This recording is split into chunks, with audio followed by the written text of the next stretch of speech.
bespoke radio for the masses. Headline edition, July 8, 1947.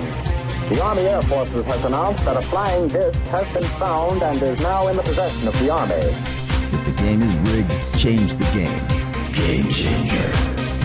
I occasionally think how quickly our differences worldwide would vanish if we were facing an alien threat from outside this world.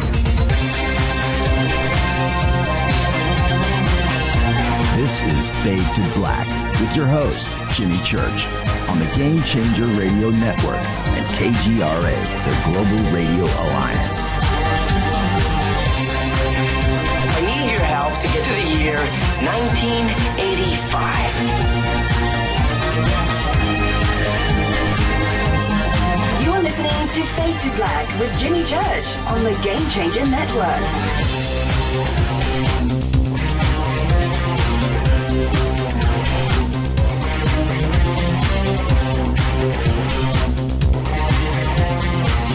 All right, welcome. Fade to Black, bespoke radio for the masses. Today's Monday, September 28th, 272 days into the new year, 93 days left. We are live from the City of Angels studios right here in downtown Burbank, California. COA Vapor, makers of the Fade to Black e-juice. It's called Fader Loops. Just go to the COA banner at jimmychurchradio.com. You can use the promo code JimmyLive. That's Jimmy Live for the Fader Not Special. It's good stuff. I'm doing it right now. All right. I'd like to welcome everybody listening all around the world, all across the United States. Hither and thither, to and fro, back and forth, up and down, east and west, north and south, far and near. This is Fade to Black for KJCR and the Game Changer Network and KGRA, The Planet. I'm your oh-so-humble host, Jimmy Church. I'm going to say now, what is cracking, everybody? I'm fired up. Fired up because tonight we've got an exclusive here with Derrel Sims.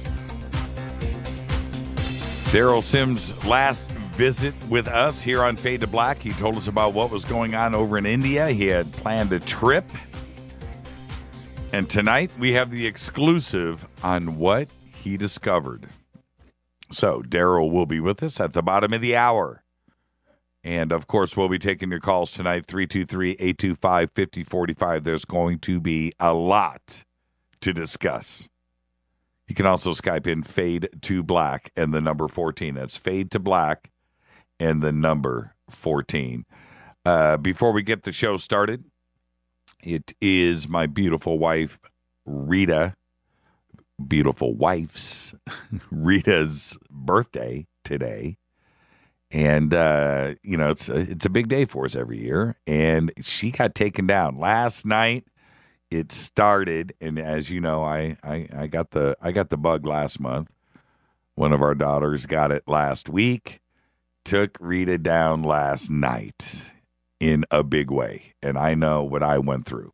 So she's at home. She's in bed. She's nursing herself, and hopefully, you can send her your birthday wishes on Twitter. I don't know.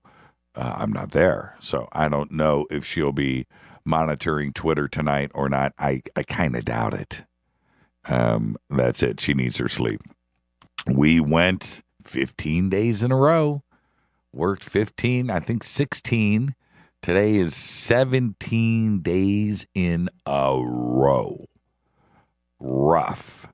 And when you do that, you get, and you're at, you're at MUFON, you're shaking hands, you're doing all that stuff. You're hanging out with people, and there you go. All right. So everybody send your wishes to Rita. Just let her know that we're thinking about it.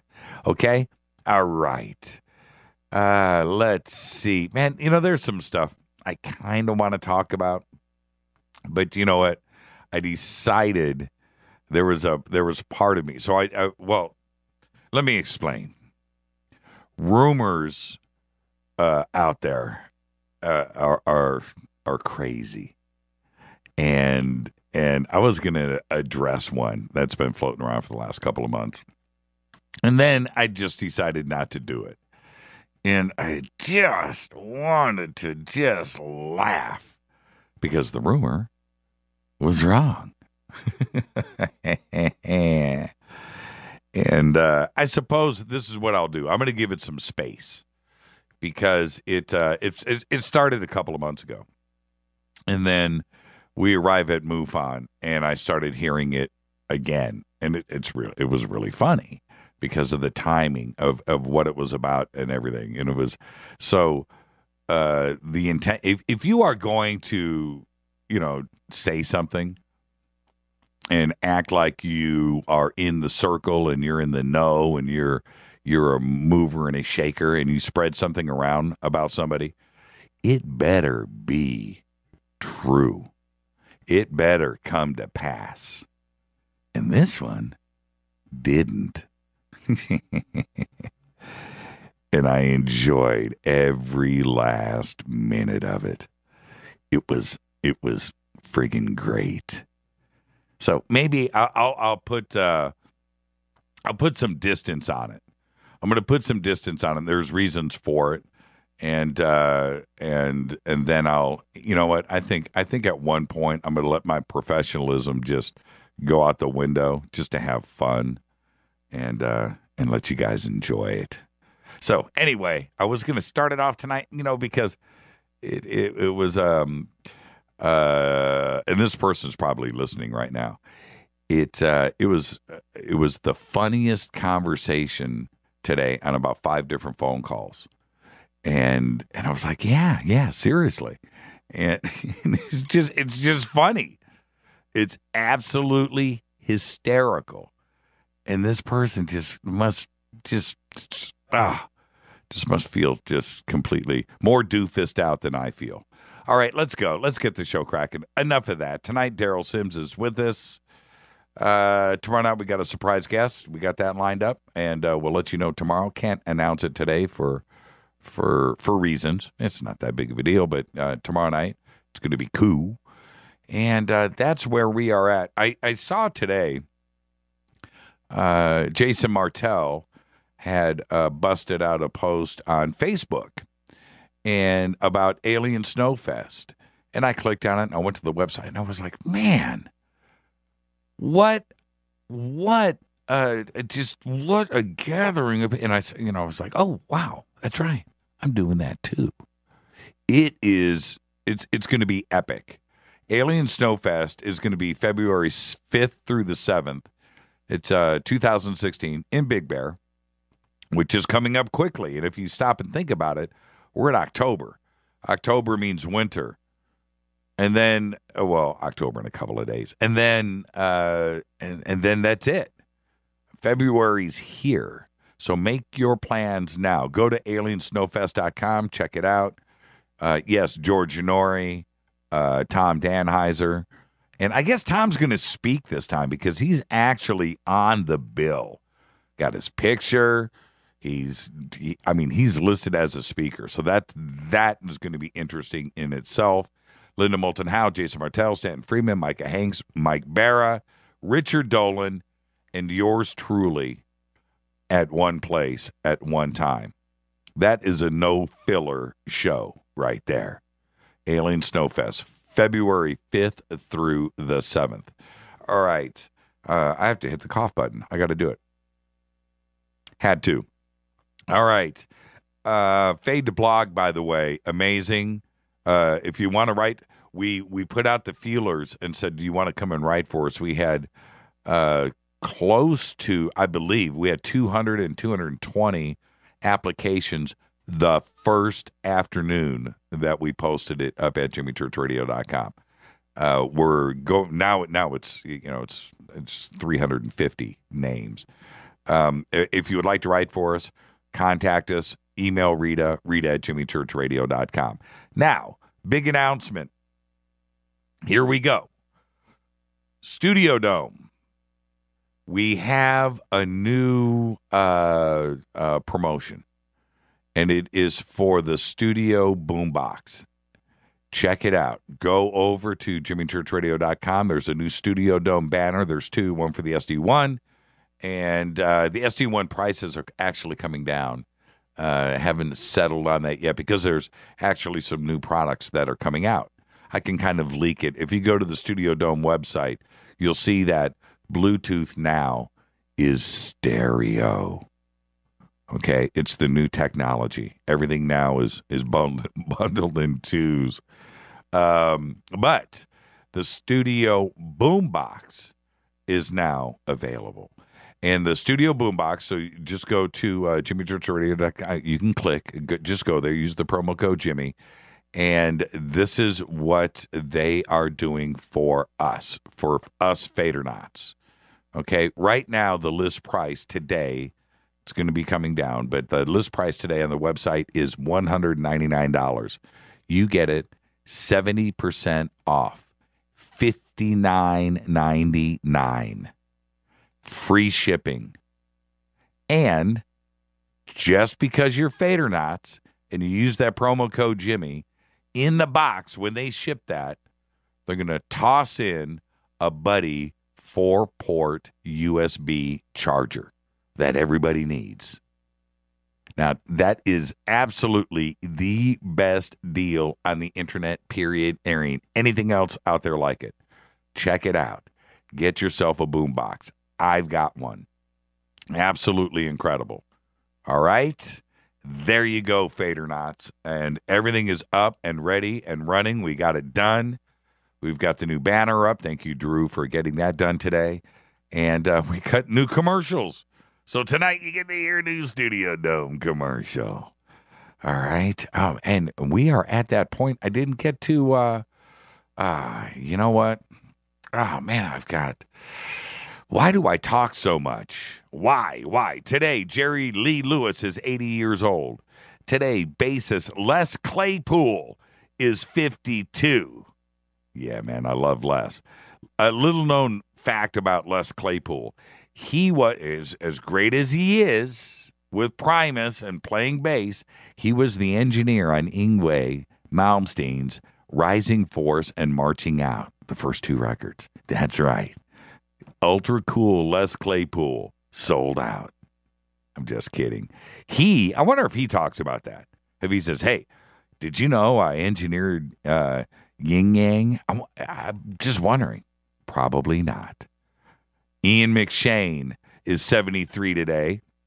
Ray Donovan. Oh, man. Do you see the season finale of Ray Donovan? Oh, man. He was really good in Sexy Beast, too, as well. He lived next door to a couple doors down from Rita and I when we lived in Venice Beach. Ian McShane. Our dead guy's birthday today is actress Madeline Kahn. 1942 to 1999, died very early at the age of 57. Happy birthday, Madeline. All I have to say is Blazing Saddles and Young Frankenstein. Enough said. But I won't. I can't stop there. You've got High Anxiety, Paper Moon, Cheap Detective, Holy Moses, History of the World Part 1, Clue, An American Tale, Mixed Nuts. Madeline Kahn. She developed cancer in 1998. And she underwent treatment, continued to work on The Cosby Show. She was on The Cosby Show at that time. But the disease just took off, and then she died December 3rd, 1999. And so let's light it up on Twitter for Madeline right now. One of the funniest ever. Your favorite Madeline Kahn quote. What is it? I'm going to give you, she's got a million of them, but I got two that are just in the front of my brain and burned in. From Blazing Saddles, remember? And she's on stage and she says, hello, handsome. Is that a 10-gallon hat? Or are you just enjoying the show? And then the song that she sang, I've been with thousands of men again and again. I'm so tired. Madeline Kahn. happy birthday. The word of the day is spoon. And we have a spoon update when we come back after this break. I'm not kidding either. I have got a real spoon update. Follow us on Twitter at JChurchRadio. Facebook, YouTube is KJCR Fade to Black. Follow, like, subscribe, email throughout the show, Jimmy@JimmyChurchRadio.com. Tonight, Derrel Sims is back from India, and we have the exclusive right here. We have an alien hunter report. I'm your host, Jimmy Church. This is Fade to Black, and I'll be back right after this short break. Stay with us.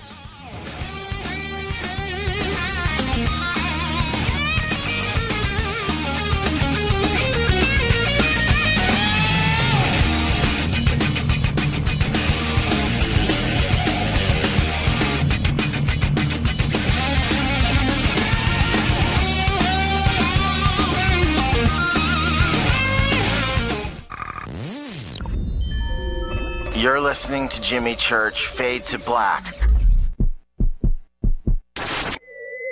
Fade to Black will now pause for alien identification. The station that talks the net. KGRA Radio. What's up, revolutionaries? It's me, Jimmy Church. Do you have an IRS or state tax issue? Well, I did, and I called national tax experts. My problems were fixed, done, fini, and man, I gotta tell you, it was a relief. National Tax Experts are a recognized tax office that services clients in all 50 states.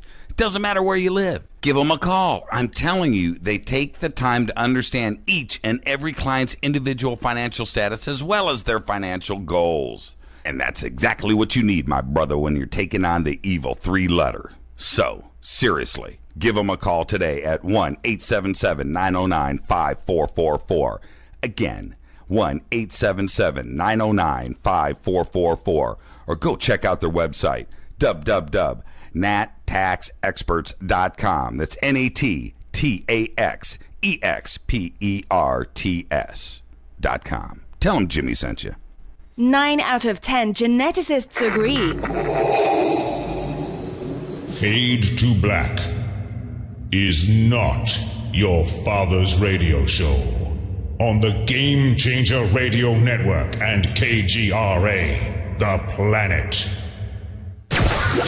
Hi, this is Chase Kletsky with Fate Magazine Radio, and you're listening to Jimmy Church and Fade to Black on the Game Changer Network and the KGRA digital broadcast station where the Fader-Knots rock.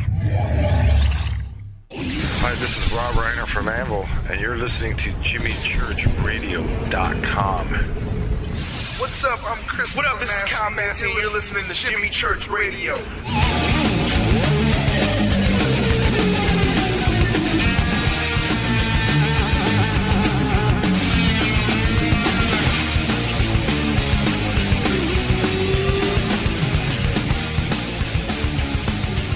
All right, welcome back.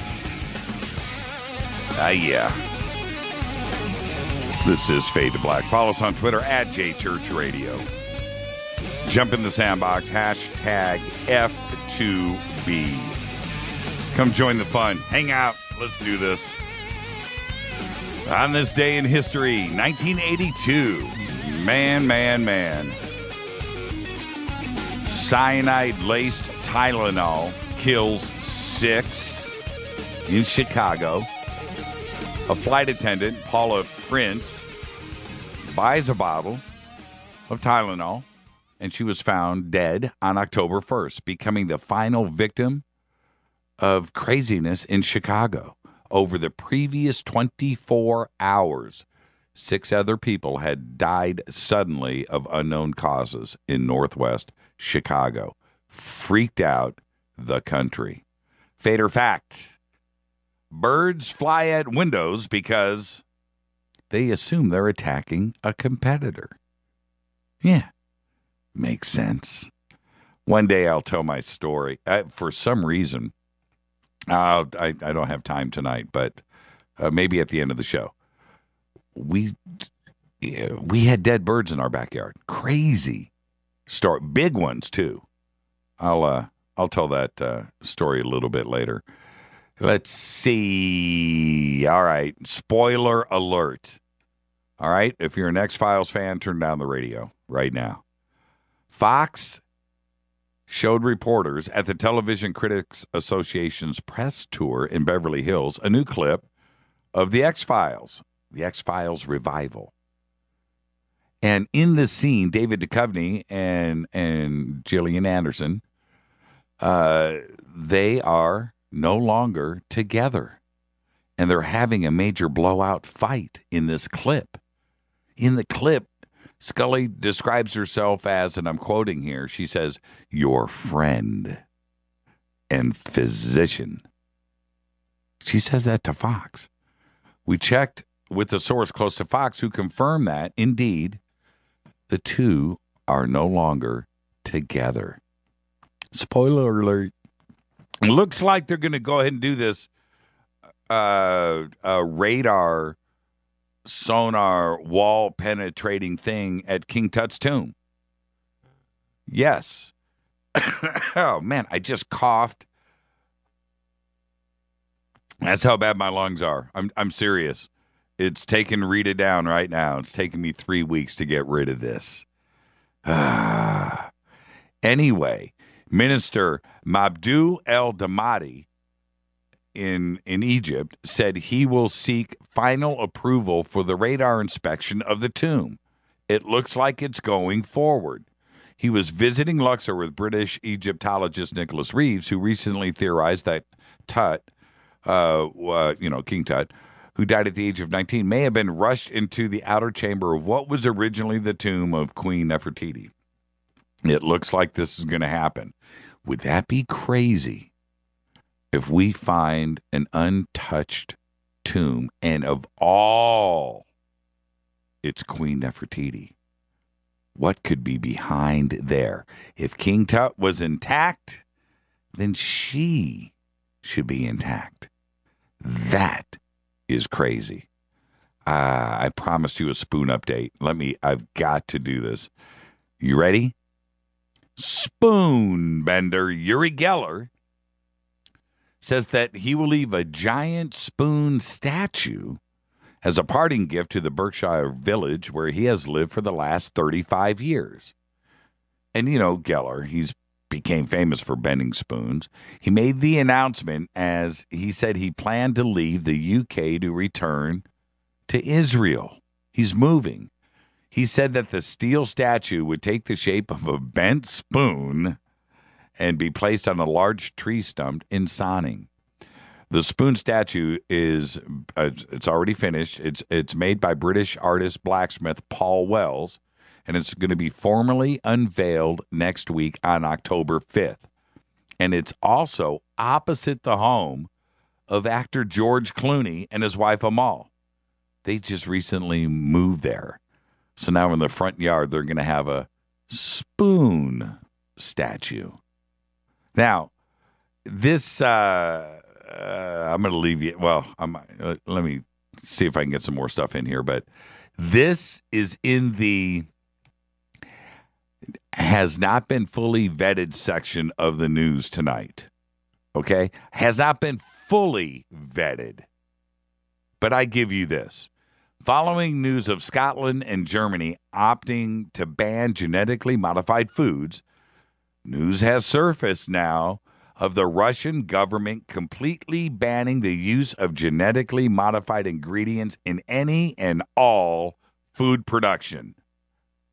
During an international conference on biotechnology, Deputy Prime Minister Arkady Dorkovovich stated, I'm quoting here, as far as genetically modified organisms are concerned, we have made a decision not to use any GMO in food productions. Basically, Russia flew past the issue of GMO labeling, and they shut down the use of any and all genetically modified foods that would have otherwise entered the food supply through packaged foods and the cultivation of GMO crops. More of this, as soon as this is fully 100% vetted, then we'll get a little bit deeper into this. But that is some big news. Now, single New Yorkers now have the opportunity to find that special someone while experiencing a paranormal adventure. That's right. Thanks to the Big Apple's first supernatural singles experience entitled Paranormal Singles Adventures. The new singles outwardly adventures are a creation of Pete and Stu Candle, known as Dr. Pete and Dr. Stu, a.k.a. the Ghost Doctors. Now, they are licensed New York City tour guides, and they came up with this idea. In fact, according to the Ghost Doctors, paranormal single adventures actually makes meeting someone easy, exciting, and fun.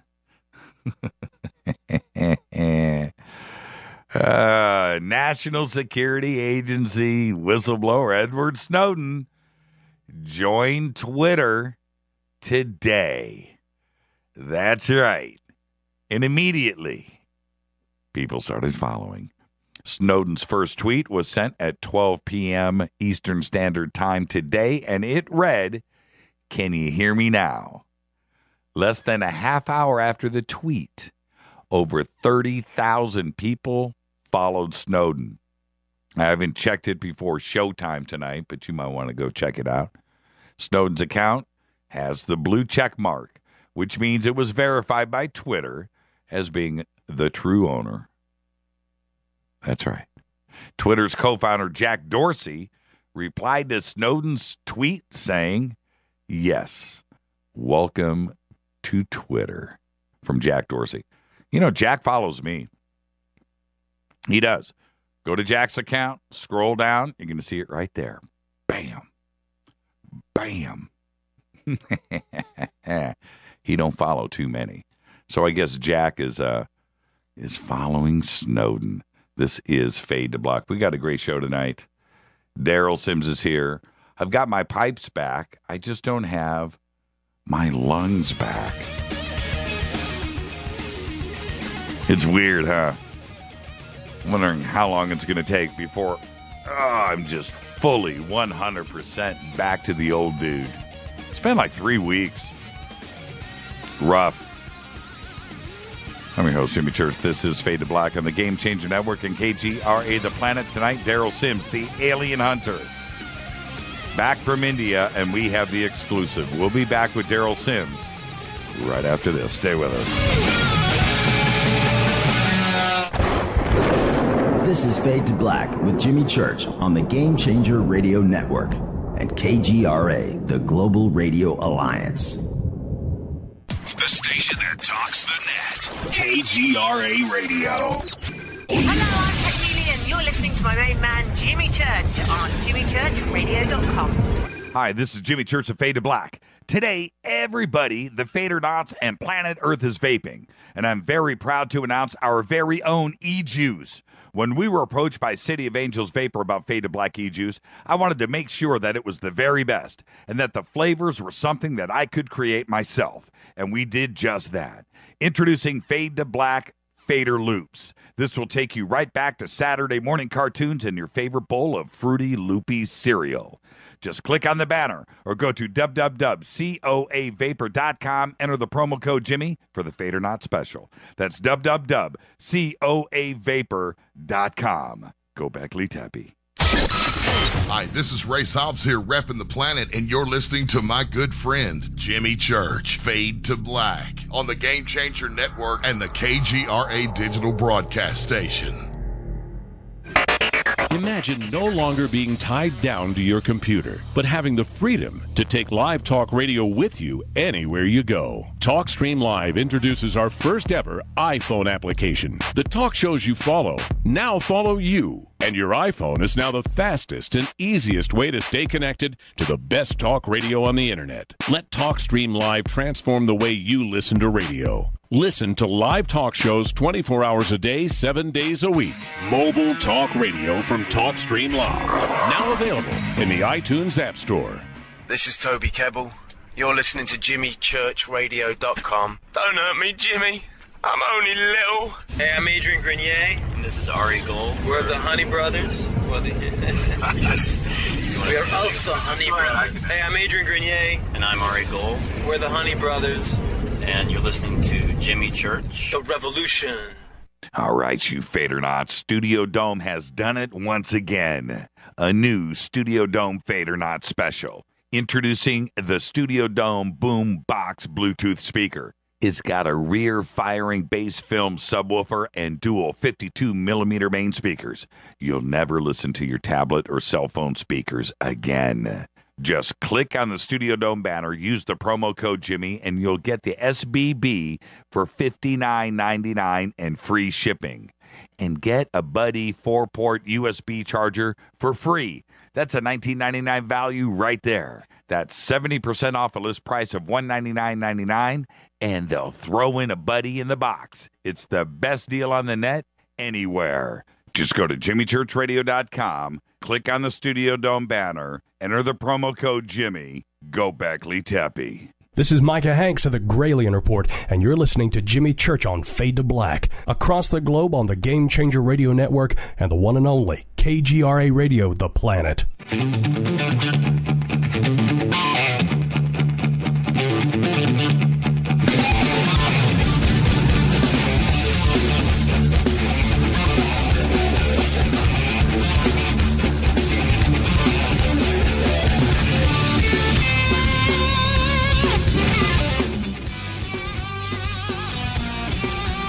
Welcome back. Fade to Black. Bespoke radio for the masses. I'm your host, Jimmy Church. Tonight, Derrel Sims is with us. We have the exclusive. He is back from India, and he is the alien hunter. He is the world's leading expert on alien abductions.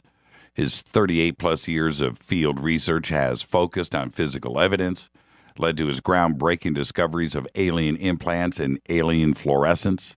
As a former military police officer and CIA operative, he has a unique insight to the alien organization, which he believes functions close to an intelligence agency. Sims is also a compassionate and skilled therapist who has helped hundreds of alien experiencers all over the world come to terms with what they've witnessed. Yes, he has just returned from India. And on his last appearance on Fade to Black, he announced of his planned trip there to investigate an abduction, contact an alien implant, and planned the surgery of the object and promised to return back to the show. And tonight, here he is, Derrel Sims, the alien hunter. Hi, Derrel. How are you?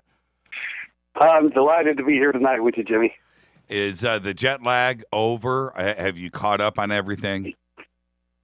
It is all over. I'm ready to go. Okay. Now, before we jumped into it, I was sent this from Renee, and I have to go here first. She said, as John Wesley Hardin observed when he was arrested in Florida after being pursued relentlessly over time and distance by a Texas Ranger, he said, "Texas by God." And she says, what is it about Texans that makes them so damn determined? Well, I'm not really sure how to answer that other than while I was coming back on the flight, I came into the United States in customs, and the guy looked at my coat, and he saw the Texas Ranger pin on it, and he says, "Are you a Texas Ranger?" I said, "No, but I should have been." And he just smiled, and I said, "They're the best police agency in the world." And of course, he's a police officer, and he just kind of smiled. I said, "In the world." Well, and he says, "I got it." And I said, "Okay." Well, have you? I was wondering. It's a good thing he did. I thought he was going to go through all my goods at that point, just take me down. He kind of let you go. But she's right about that. She is. We are dogged. We will not stop. And just like a bulldog, once they get on you, that's it. Well, have you been inspired by the Rangers? In what you I do? have. As a matter of fact, there's an old statement. In fact, this agent at the federal agent was asking me. He says, "Well, what is so interesting to you about him?" I said, "Well, it's the old statement about one ranger, one riot." And you know the story. And he said, "Yes." And I said, well, when I was in Korea as a military police officer, I quelled 3 riots with my platoon and never had an injury with anybody, arrested the people involved, and nobody got hurt. If you were a felon... You just need one. Yeah, right. If you were a felon on the run, who would you rather have on your tail, the FBI or a Texas Ranger? FBI? You got a better chance of getting away? The best answer, in my view, is ask Resendez, the man who slaughtered those women. The whole entire United States policing agencies were after Resendez. Nobody could find him. One 20-some-year-old Texas Ranger walked across the border, met with the mother of Resendez, and announced to him that he would bring him back alive and he would not face the death penalty, and so on.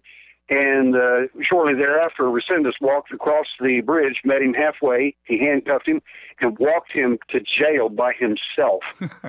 Like I said, one Ranger, one riot. That's all it takes. Yeah, I suppose I would give myself up to.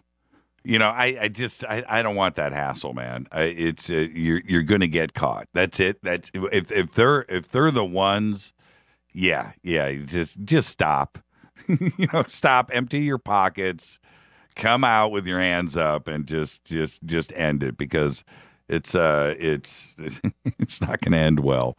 It just won't. So, moving on from that, the reason why I bring that up is I was reading about the Texas Rangers today, and I just thought, man, that is something to be proud of, and they just don't give up, and their reputation, I don't know what it is. I just don't. I don't know what you guys have learned. I don't know if it's in the water. I just don't know. But Texans just don't give up. And then you've got the Texas Rangers, and you're in a whole lot of trouble if it gets to that point. That's true. I've got a case that was just referred to me by someone 3 days ago, and I talked to them, and I said, if the police officer up there has any problem, the detective, I said, I would recommend you call the Texas Rangers. And they said, you're not going to believe this, but he already did. And I said, if I were that woman, in the case of the missing husband, I would fly to some country that didn't have an extradition law, because when these boys get after you and you're guilty, you're going down. Yeah, extradition law doesn't matter to a Texas Ranger. It don't matter. It didn't in Mexico. yeah, don't kid yourself. You're walking right across the bridge. So this case, the last time you were on the show, you told us about this case over in India. So let's kind of start there, and let's get the background again. Let's reset and tell us about the case and how you were introduced to it. The case I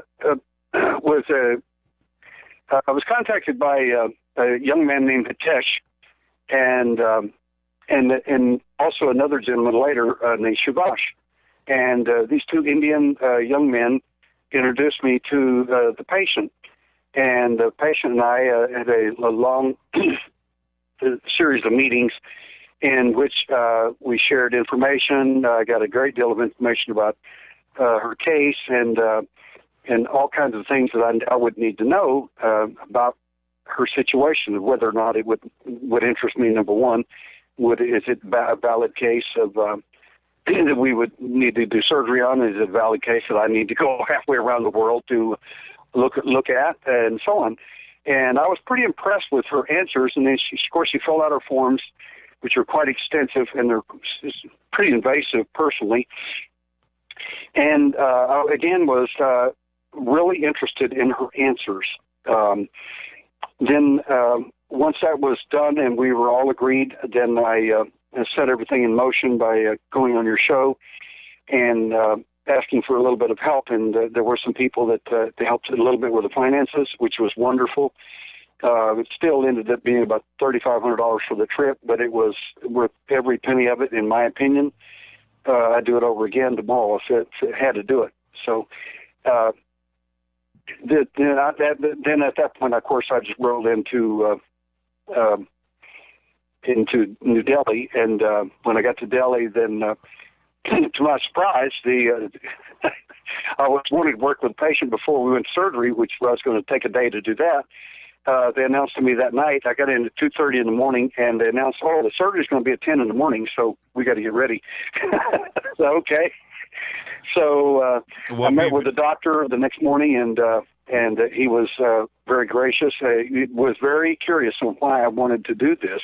Well, before we get there, Derrel, because there's so much to talk about this, and I do have the x-rays and the images. We'll be posting those up in Twitter in just a second.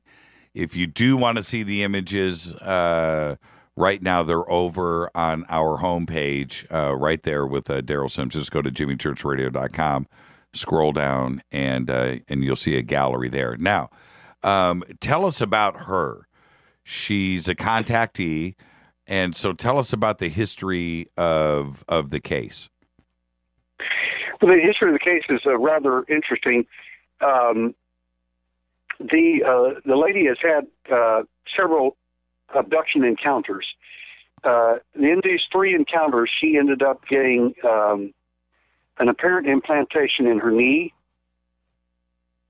She got an implantation in her side, and an implantation just above her clavicle in the shoulder area.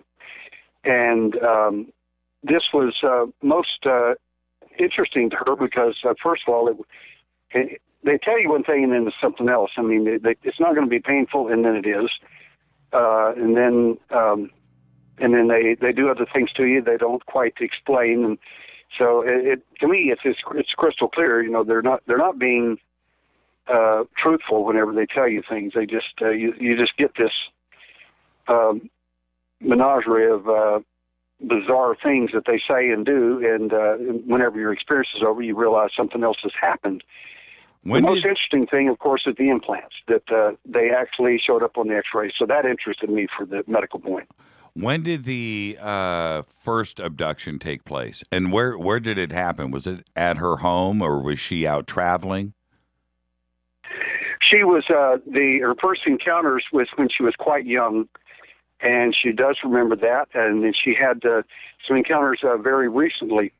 The first of all, the first encounters when she was quite young. Some of these cases, interestingly enough, overlaps with some relatives of hers. Now, that's what makes the story fascinating to me. So she's got this history with these 3 primary abduction accounts, and in that she's got the most amazing part of it to me is the fact that she's met several different entities. And what fascinated me about the entities is that they are consistent with what I talked to you last time about, that these entities are transgenic beings made, hatched, cloned, and manufactured for the purpose of dealing with mankind. And what she described, and I've never told her a thing about my work, I mean, not a thing, and what I'm hearing from her was just absolutely amazing, because these entities are exactly they're exactly the model that I presented, that these creatures are not races of aliens from other worlds, but they're in fact designer beings, basically, for mankind. And she is literally looking at several of these beings that are not quite finished. In other words, some of them appear to be like, in other words, if you're looking at them and with the usual lineup of regular aliens, so to speak, the ones people are familiar with, the little gray and the doctor type and the mantis and so on. Right. Some of these guys are somewhere in between. It's like they're not prepared yet. They're not finished. You mean like in between mantis and completed mantis, or in between mantis and something that looks like a human? Human and reptile. Really? Yes. And I'm sitting there just stunned listening, and that was one of them. And then they took her to another entity, this was a female entity, and the female entity was rather amazing because the reason to me it was was fascinating is because the female entity caused her to feel very loved, warm, needed, and cared for, and so on and so on, which generally that's the modus operandi that is used to bring a person to become a contactee, basically. Once you're chosen, you're given a special task. You're told that you have a special task and it's only given to you, and so on. That tends to make the person a contactee very, very rapidly, and people don't know what to do with that, so they feel honored, chosen, and so on. And that is her belief at this point. And she was quite fascinated with the female being, just because of the enormous emotions she produced. Was she taken aboard a ship? She was taken aboard a ship, and she was walked down. She drew a lot of drawings about the ship itself and the slab. What I call the slab, the table where she was placed on for the implantation. She discusses a great deal about the reptile man, and she discusses a great deal about the female that basically programs her, in my opinion. And then she talks about the little grays that were there as well, and what their job seemed to be was just basically getting her ready for the implantation itself. The most important thing to me was the two primary entities that interacted with her, and then later I'll tell you about a third entity that I think is a fascinating entity that just takes over the whole show. Really? When I can't wait to hear that. When did the implant happen? When implants, did they happen in stages when she was young, and then in as she got older, did it progress, or were they all done at the same time? The implants were at different stages, and the fascinating thing about that to me is that she was given this huge trust about everything's going to be fine, and during the course of her implantation, you're chosen, you're special, you're unique. This is very common with contactees or any abductee, to make them into a contactee, in my opinion. And so this was a stair-step situation. It often is in abductions. Abductions normally start when you're quite young and continue on through your life. Was she regressed, or did she remember everything? This is the fascinating part of her case. She had told me that she had been to a couple of hypnotists, and they were not able to hypnotize her. And she told me this, and I said, don't describe people's failures to me. I don't. I'm sure they're highly qualified to do whatever it is they do or don't do. I said, that has nothing to do with me. And I worked with her, and she went into a wonderful state of hypnosis rapidly. And here's the amazing part of her case to me. Her conscious memory, which is extremely good, is identical to her hypnotic memory, with one exception. In other words, everything that was pulled out, and I'm going to lay this out to you and your audience very well, was spoon-fed. It was spoon-fed to her, and then it was spoon-fed to me. And that's what we're supposed to get. What do you mean by spoon-fed? Okay. Now, I'm glad. Thank you for asking. What I mean by spoon-fed is that in many of these abduction accounts, the investigators are often spoon-fed their information. By that, they think, no, I wasn't spoon-fed. I was using regressive hypnosis. I did this, I did that, and I recovered all that. No, you actually recover most of the time what you're supposed to get. What you were suggesting? Are you saying it was suggestive, Derrel? Suggestive? Is that what you mean by spoon-fed? It was not necessarily directly from the patient, but it was whoever is doing the regression is giving them the information that they want to have back later? That is correct. And the interesting part of this one was that when we got to several areas in her life, in the event, they were completely blocked.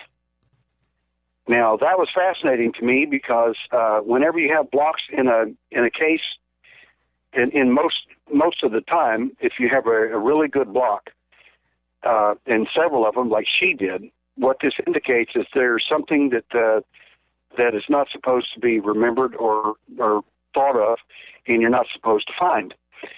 So whenever that happens, you can be assured that what they're covering up or what you're not supposed to get is the real information you really need to go after. So I was quite interested. Anytime I find a block in someone, I get excited because now it's a piece of puzzle for me. It's something I have to go after, and so we had limited time to work with her on this, but I did go through that, and I was amazed again that her conscious memory was identical to her hypnotic memory. But when we got to the blocks, it was like there was a stone wall. I mean, there was nothing, and she knew that the information was there, but she couldn't access it in any way, shape, or form, which we actually can, and I intend to do that. But that it requires some special techniques to be able to do what I want to do there. And I will do that next time, because we still got, in my opinion, still 2 other surgeries we need to do with her. She's got 2 other implants, and so we're going to have 2 other opportunities to keep digging for that. But the reason I know that there's something wrong with that whole story concerning the hidden information was what happened after the surgery. We'll talk about that in a little bit. So you weren't actually able to remove any of the blocks that were there? No, the only time that we had, and we only had a short time in Mumbai to work with this, and we had a ton of stuff we had to do and go through, and so I did film it, by the way, and the conscious memory. So this was our first time getting to work with her, and the conscious memory was almost identical to her hypnotic memory. It was almost word for word until we got to the blocks. And at that point, I mean, it was I have rarely seen anybody with a block like that before. Generally, blocks are reasonably easy to get around, and this was so embedded that I thought, well, this is going to be a lot of fun, because this is a real challenge for me, because somebody's got something there they obviously don't ever want us to see, and it's done quite well. So I'm wondering if this reptile human, had some special skills, because this is going to be interesting to see if we can get through all that. But she was reticent to do that, and I don't like pushing people if they're not comfortable in dealing with things like that, because you got to understand, these are also contactees. That means they feel they're violating their agreements with the alien to not to go into things they're not supposed to. And they believe that. They honestly believe that this is their duty. In my view, you're betraying humanity. In their view, they're doing what they're supposed to. Did she do the drawings of the craft while she was regressed, or was that from conscious memory? She did all of her drawings from conscious memory, and again, the conscious memory and the regression memory was identical. Also had her do drawings before and after, during hypnosis, and then whenever she did the drawings, again, it's just rock solid. They're just 100%. And again, I was amazed at her clarity, and it's just going to be fascinating whenever I get past the blocks to find out what it is that they're hiding. Well, we're up against a break here, so I'm just curious about, what did the ship look like? Can you describe that for us? How large was it? How many rooms? Well, that's enough questions before the break. How large was it? Sure. And what did it look like, Derrel?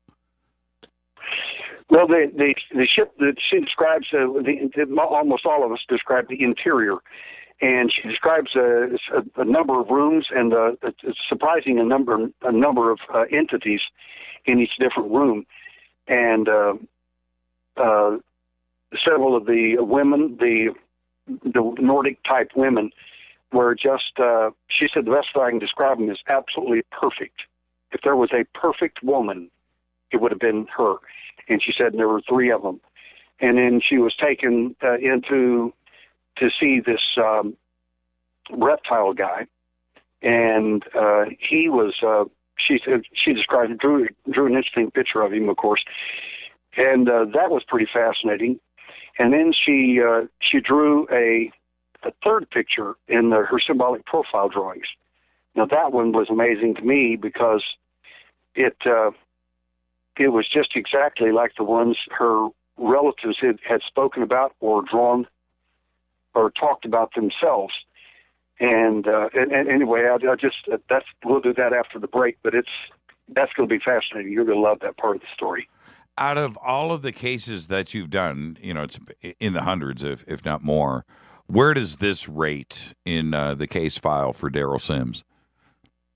This one rates up there in the top 10% as far as I'm concerned because, and I wrote to some of my colleagues about this week, the reason it rates up there is because of the additional involvement by the alien to cover up what they're doing. And what I mean by that is in the mass abduction, December 8th, 1992, a mass abduction of 8 people taken to a massive craft. In that case, it was very similar to this one. There was a huge amount of cover-up, and I found the same thing in this case. And they've gone to a great deal of trouble to hide what it is they're doing. And then these other additional entities show up in that night, basically, to her sister of all people in another city, and they're not happy about the surgery. I can only imagine, and we're going to talk about all of that when we come back after the break. This is Fade to Black. Tonight, Derrel Sims, he's back from India. We have the exclusive right here. If you are listening, get close to the speakers, pull up your blankie, get your drink of choice. It's on tonight with Derrel Sims. We'll be back right after this.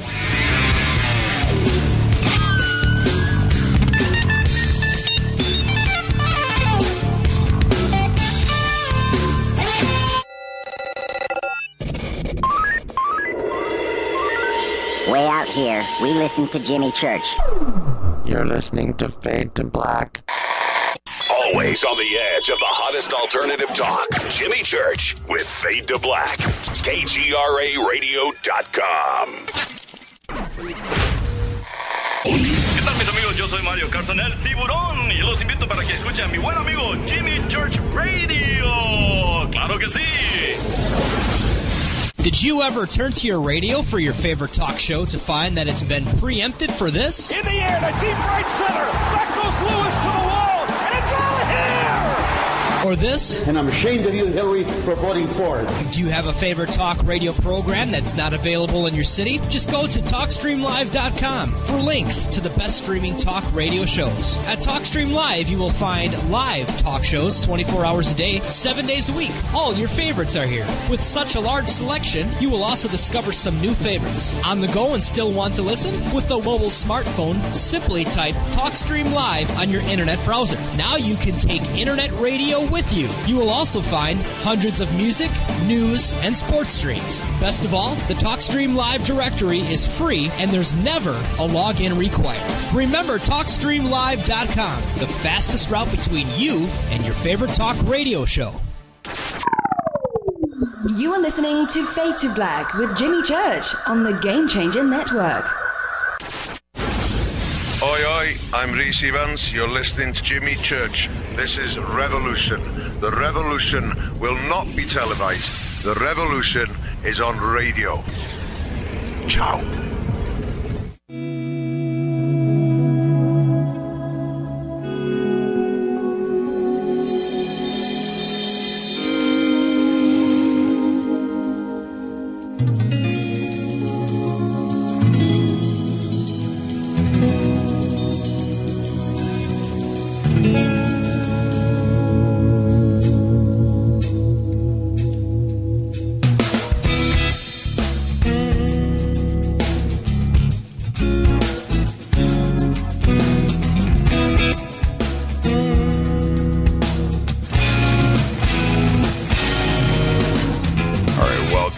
Fade to Black. One of the most interesting cases I've heard come along in a while, and interesting on so many levels.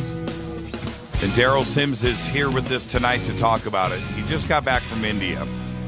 And it involves a young Indian woman that has had multiple contacts, and also her family's involved in this too, and multiple implants.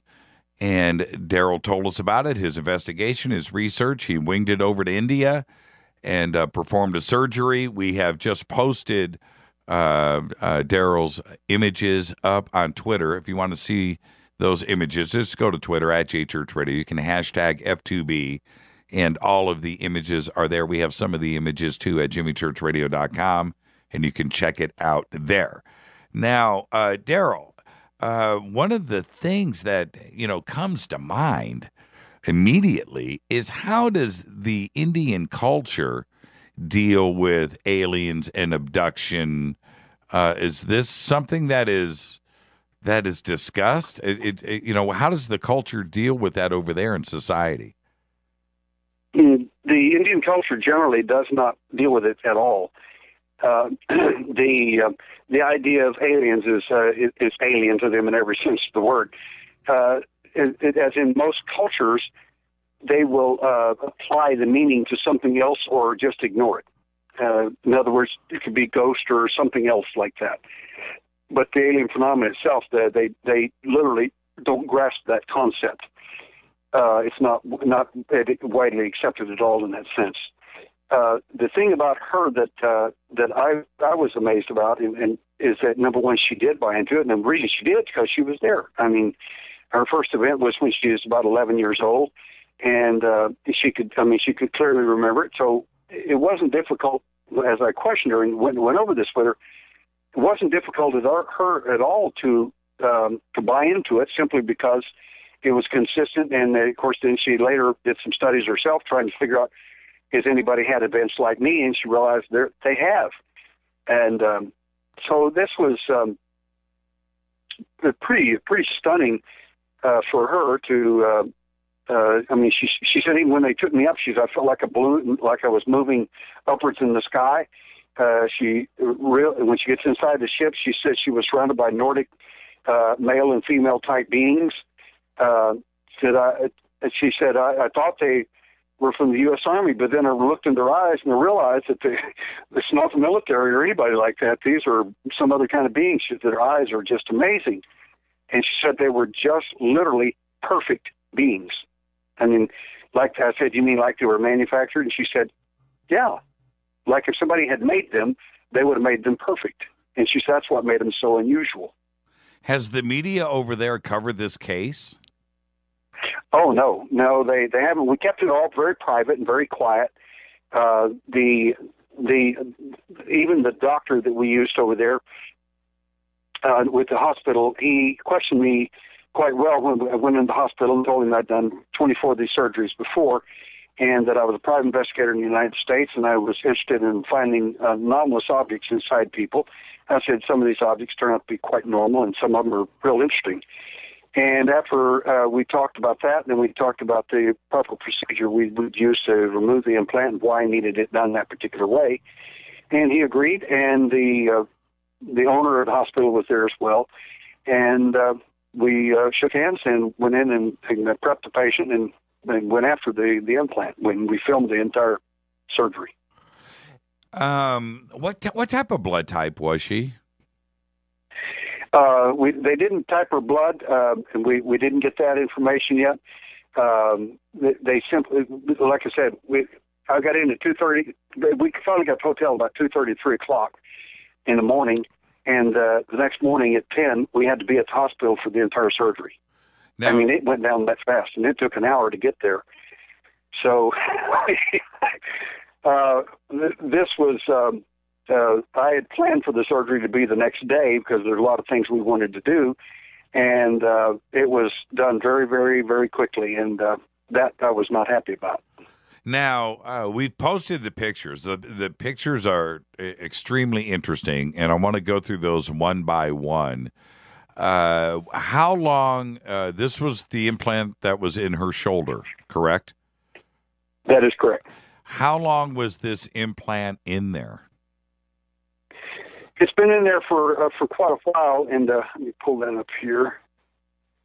Look at it.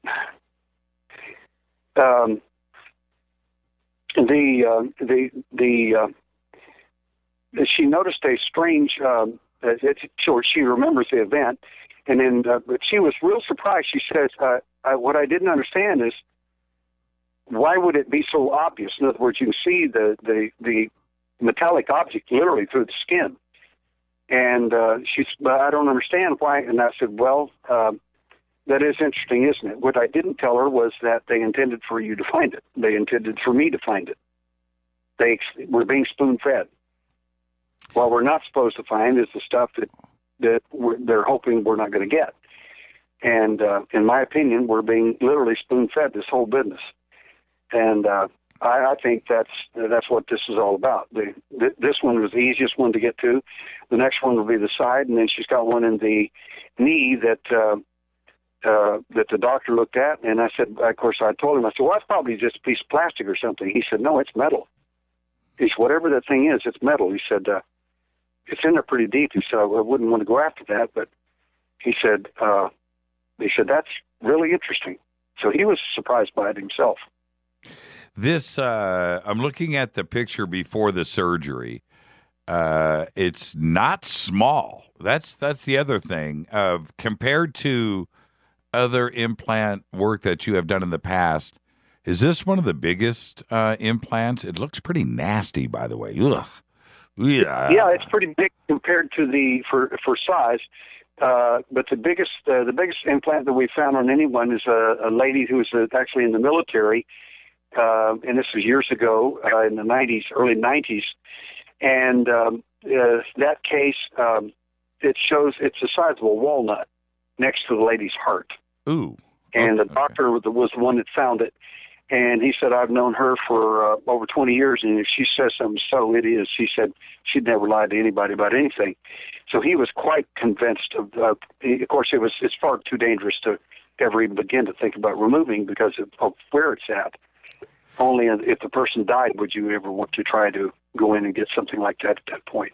It looks also that there you can see, but this is from the photograph, so I could be wrong in the way that it's, it could be the lighting and stuff, but it looks like there's a scar over the top of it where the original incision was made to put the implant under the skin. Am I seeing that wrong, or does it look that way to you? Yeah, it looks to me, it looks exactly like to me that someone intended for us to find exactly what we're finding. How far? I mean, it literally was handed to us. Yeah, exactly. It looks like it's right under the skin, or is it a little bit deep? You can miss it. What's that? You couldn't miss it. No, you can't miss this. And it's pretty nasty looking. But now, did you? Oh man, I'm gonna just ask you something creepy. Did you touch it before the surgery and kind of feel it? Sure, we touched it and examined it, and I and the doctor both did. And again, he was, he said it's just amazing that she doesn't have any memory of where this thing, come from, how it got in there. And of course, she did have some memory of that, but that was not something we were prepared to discuss with him in a hospital situation where he might decide not to do this once the story got out. So we left it as an anomalous object, and that was it. Was it moving under the skin? Could you move it? Or, I don't want to sound gross here, but when you touched it, did it move under the skin, or was it kind of stationary? It's fairly stationary. Of course, you can move anything pretty much under the skin if you push it a little bit, but it had no sense of any independent movement whatsoever. It was quite stationary. It was very, very, very well attached. In the surgery, in the film, he literally had to cut on it and cut on it and cut on it with a scalpel around it until finally he was able to cut the last section for it to come loose. I mean, it was bared up like an Alabama tick. I mean, it was not going to come out of there. Did it irritate her? Did it hurt her? Or was she able to live with it? She was able to live with it, but the thing that interested her is that I think she wanted it out simply because of, well, I mean, it sounds awful to say this, but you got two more. And I think she wants to know what it is, and if it is in fact extraterrestrial. What is it? You know, and I informed her. I said the object is quite interesting, to say the least. I said we don't know what it is, and we would only be guessing to say. But by the time we get it examined and everything, and we'll do the pathology first, which we'll go after the biology around the object, and that's why I had it removed in a certain way, so that we can test the nerve endings, the biology, and everything connected to it independently. And then later after that, I'll remove the biological covering, and then we'll go specifically after the metallurgy itself and find out what that is. The way that it looks, and I want to jump forward just a little bit here. I have some questions to go in between. I'm trying to go in a linear sense, Derrel, like I normally do. But when we jump forward to the actual object itself, the implant itself, that is about the ugliest thing I've ever seen. I can't even describe it for the listeners. It is ugly. The object once removed is. I took some pictures of it while I was there in India. Some very good close-ups, and some film of the object, and when it was out of the body. And what I noted in there is, of course, the biological covering. And he said, "Well, that's an inflammatory response." And I said, "Well, what if it isn't?" He said, "Well, it is." And I said, "I understand that, but what if it isn't?" He said, "Well, it would have to be." And I said, "I understand that, but what if it isn't?" I said, "In some of these cases, we found that the biological response was, in fact, not that at all." And he was, anyway, it's kind of stunned. He said, "Well, that really kind of doesn't make any sense." But he said that, there was a possible explanation, but he said it doesn't make any sense why I said, "I understand that." I said, "But that's why we're doing some of these, trying to figure out what is the commonplace of these things with a non-inflammatory response, either chronic or acute." And he was a little puzzled by that himself. It just didn't ring true for whatever reason, as far as he could. And it doesn't with most doctors. They really wonder what in the world, how can that be? Because that doesn't make any sense. Is that a growth around it? Is it metallic on the inside, or is that the actual object itself? It's almost like, I don't want to make light of this, but it's like the movie Alien. It's kind of got that kind of that vibe to it, and it's kind of freaking me out looking at this picture. So what are we looking at here? Is it an encasement around another object on the inside, which just freaks me out just to say that? I mean, it's just, ugh. It is in fact an entombment. It's a cocoon surrounding the metallic object. What we want to know is if there is a nerve supply there, if there is anything else there that's not supposed to be. That would be consistent with other things we found, and that makes the case even more interesting. The more fascinating thing to me ultimately will be the end story when the other two objects are out, and what are they, and what is it they were hiding all along. Let's go to the X-rays, and I'm clicking through these pictures, Derrel. I'm very rarely at a loss for words, but looking at this, and I don't want to make light of it, and it's too easy to get into, like it looks like the movie Alien.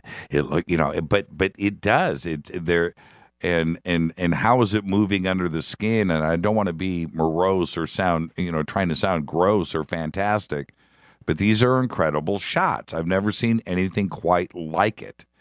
And it's large too as well, and that is about as foreign of a body as I can imagine.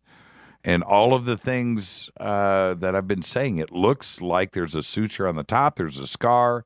It was placed under the skin. You can tell it's discolored. It's got some kind of gray look to it under the skin.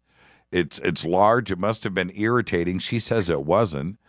But yeah, it's just absolutely crazy. I've never seen anything quite like this.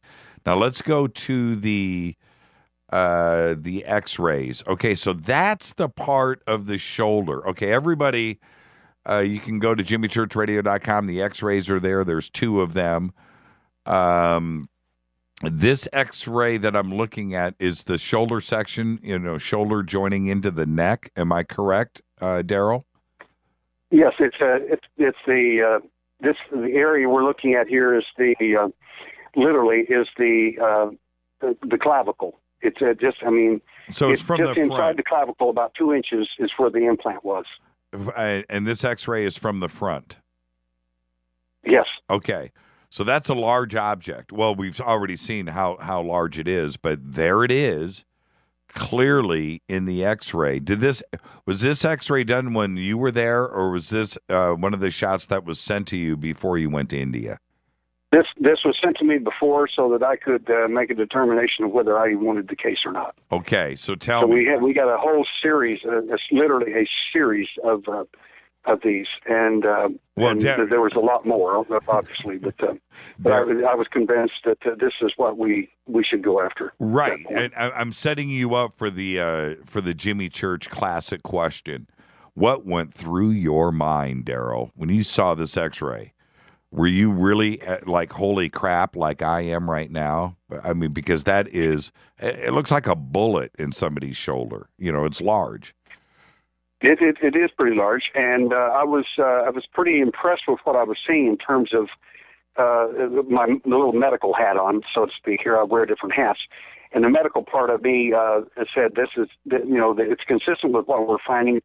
If we find if we find the pathology shows a non-inflammatory response, we'll be real excited to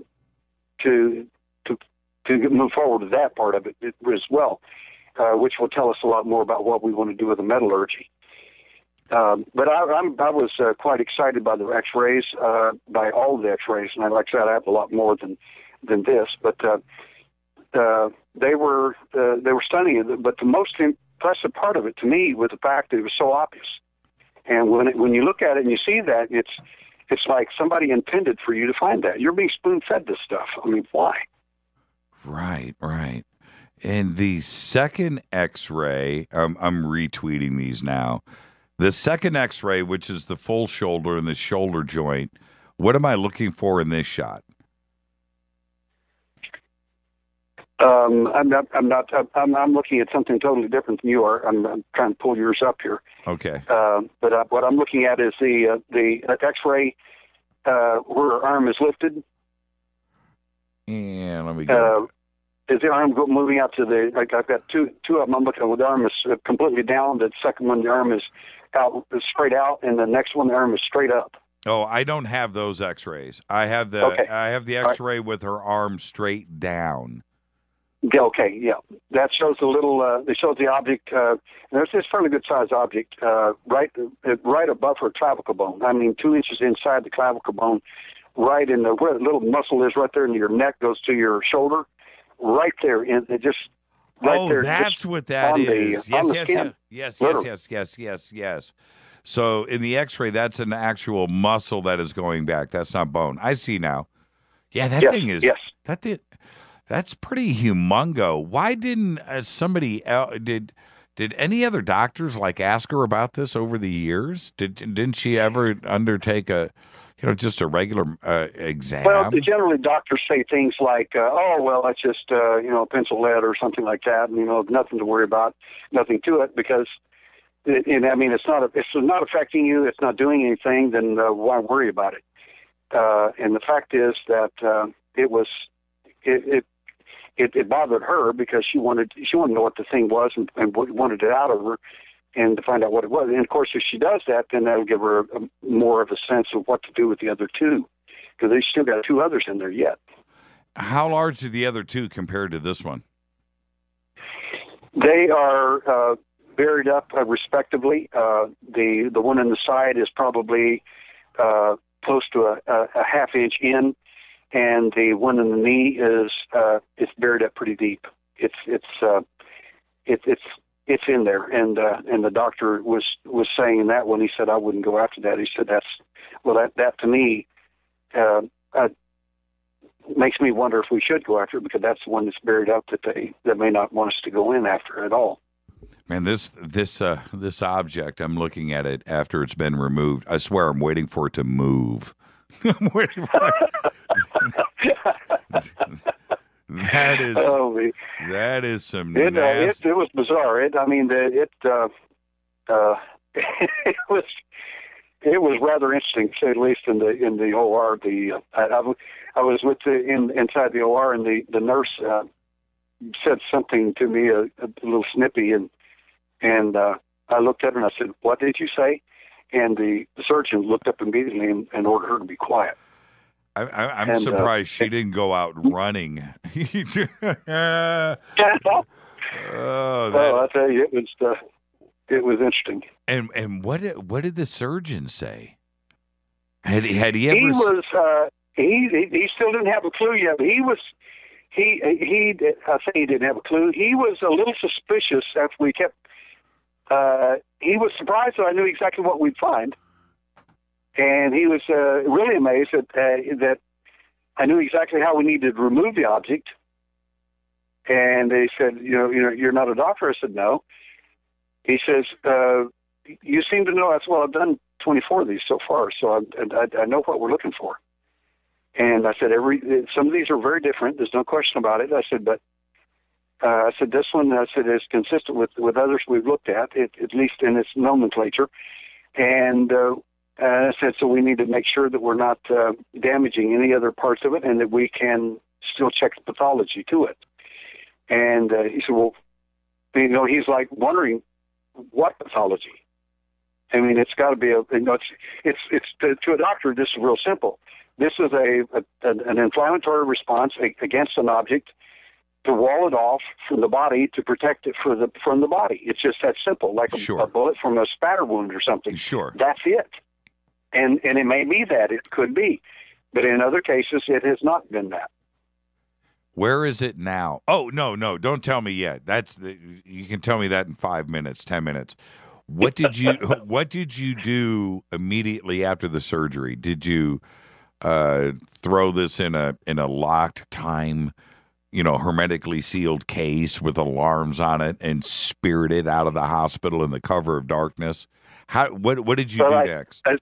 I stayed right with it at all times. I wouldn't leave the room, and the nurse was putting it in a containment in formalin, and then I received it from her, and I examined it to make sure it was exactly the same thing we took. I mean, there was nothing different about anything whatsoever. I examined it very carefully, and of course I kept it in sight with her at all times.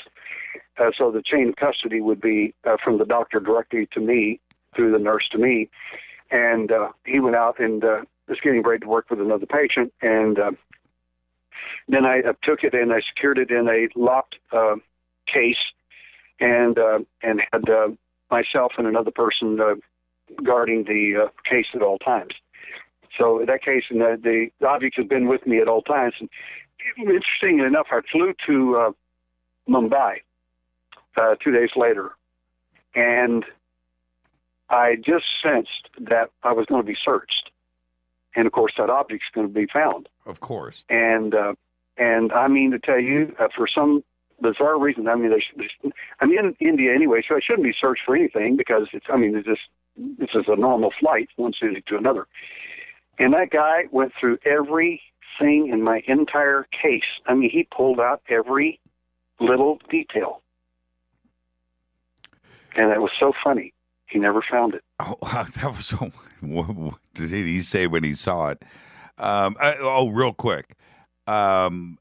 Is it? Oh man, I don't want to just sound gross, but is it soft? Is it hard? Is it soft and hard? It looks like if you poked the wrong section, something would squirt out into your eye. Am I wrong in thinking that? Is it hard? Is it tough? Is it like a? It's very, very solid. It's very solid. The cocoon is quite attached to the skin.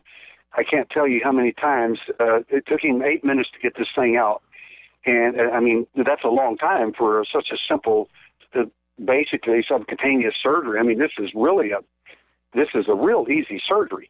And he cut and cut and cut all the way around this thing, and I was surprised how it seemed to whatever it was around that object seemed to be quite well attached to the surrounding muscle. So obviously that's another reason we want to do the pathology on it to make sure that there's not cancer cells or something else present, and so on. So we'll be checking for a lot of things there. And, okay, now here's the $1 million question. You got it out of India. Did you have to do paperwork? I mean, what do you do? You have to declare something. What did you call it? I declared exactly what I was supposed to declare. I had 3 little gifts that were given to me, and I declared all 3 of them. Derrel, you're too much. So you didn't put ET alien implant on the card on the airplane when you were flying back? I didn't put any of that because there in fact that was the way I had contained it and put it, and I put it back in a special case where it would never be noticed anyway. Interesting. So did you feel coming into the United States, did you have that guilty look on your face that I'm bringing something in? You know, how were you able to defy the customs guys? It was rather easy. I told him to see, as I said, the best police agency in the world are the Texas Rangers. He just looked at me. We laughed, talked for a while, and he said, "Get on out of here. I'll see you later." And went on it. So now you get back to the United States. You get into the car. Do you get out of the airport before you check to make sure you still have it, or do you get the hell out of there and get home? I know exactly where it's at, and it's locked. It's in my possession at all times. Period. Wow, man, this is just tremendous, tremendous, and thank you for sharing this with me first. In that, because I'm asking these questions like a little kid right now. You know, I don't know anything. This is just a fascinating story. What is next? Is it already in a laboratory somewhere? Are you guys at that stage? No, the stage we're at right now is doing the additional photography and microphotography, and then I'll be sectioning it, and then I'll have a doctor friend of mine do the pathology for me, and I hope to do it all here in Houston. If not, I'll have it done in New Mexico. But I'd like to get it two different things done in 2 different locations, because I'd like to get 2 independent sets of thoughts about it before we ever even get to the metallurgy. At the top of the hour, when we take our next break, you have to, during the break, go look out your front window and see if there's a black SUV sitting out there. Because they're listening to this show right now, and they are hightailing it. Is it locked up somewhere though? I hope that it's not on, at your house. It is locked up and secured, yes. Okay. All right. Good answer, Derrel. Wow. With this particular object and the way that it is playing out, aside from the walnut case, because you have described that to me before, does it look similar to other objects? Do you think this is the one? It looks very similar to the first implants we removed in 1995. In the first public surgeries that I performed. In those cases, in both cases, there were 3 objects in the lady's foot and 1 in the man's hand. And in those cases, the biological cocoon, just like this one, same color, same density, same thickness, same hardness, was present. And those all turned out to be non-inflammatory responses. In other words, it was not a biological defense mechanism from the body to protect it from a foreign object. It, in fact, was a biological cocoon that was made of keratin, which means the keratin is your surface skin, your hair, your fingernails. Keratin is not found inside the body, and especially not deep inside the body. That tissue was keratinous material. And that was just amazing, and it had a nerve supply attached to it. Now and all that protected the 3 metal objects inside the woman's foot and then the one in the man's hand. And again, like this lady, they all had a really interesting memory on a conscious level of their event. And again, the biological covering looks. It looks very similar, but until the pathology is done, we really don't know yet. How is she doing, and how was she immediately after the surgery? Did she feel different? Because this is an alien implant, did it affect her either mentally or physically to have it removed? Now, that's the really good part of the question.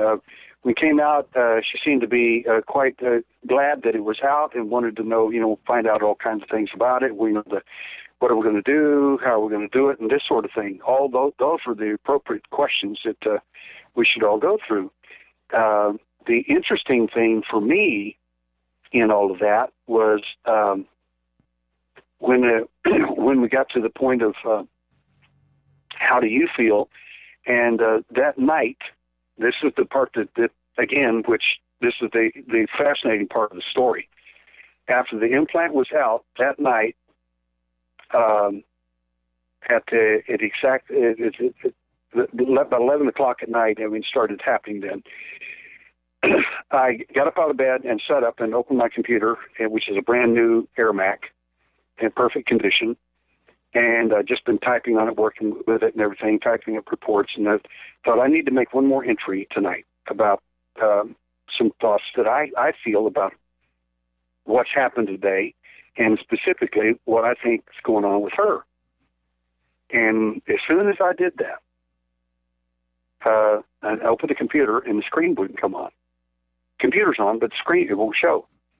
It took me 3 days to get that screen. Finally, had a tech from the United States, and I took it to several techs in country, and they couldn't fix it. They said, well, you're going to have to put it in repairs, whatever. I said, it's a brand new computer. What are you talking about? So my son finally showed me how to do a bunch of stuff, and we finally did 3 different things. Finally, the last one finally worked.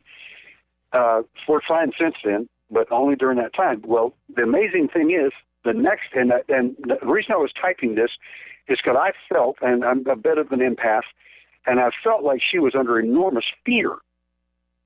And the next morning, bright and early, she looks at me and says, she was something abducted. strange happened. And I said, what happened? And she said, I was so scared. I was terrified. And I said, I felt that last night. I said, what was going on? So, well, my sister called from another city, from Mumbai, and she says she had this very strange dream about the monkey people. I said, the monkey people, you mentioned those before. These are the beings that show up in your dreams, and at one time told you your brother seen them, In fact, he saw them to a point that he ended up hospitalized as a result of his quote-unquote beliefs and encounters listening to these beings. And he's on medication to this day. And she said, that's correct. I said, those beings? She said, yes. I said, what did your sister say? She said she had this very strange dream, and they were screaming and angry, and they were, she said that in the dream, she said they were beating on the bottom of the lift, which is the elevator in their building. And they were very angry that you had this implant removed, by Mr. Sims. And she was a little puzzled by all of that, of course. And I said, now, anything else happened? She says, well, I called, and she says, my father called me and said that his computers broke down and all his printers, everything. He's a businessman and is a professional. And says all of his stuff wouldn't work at all the next day. And at the same time, she started talking about this strange dream that occurred.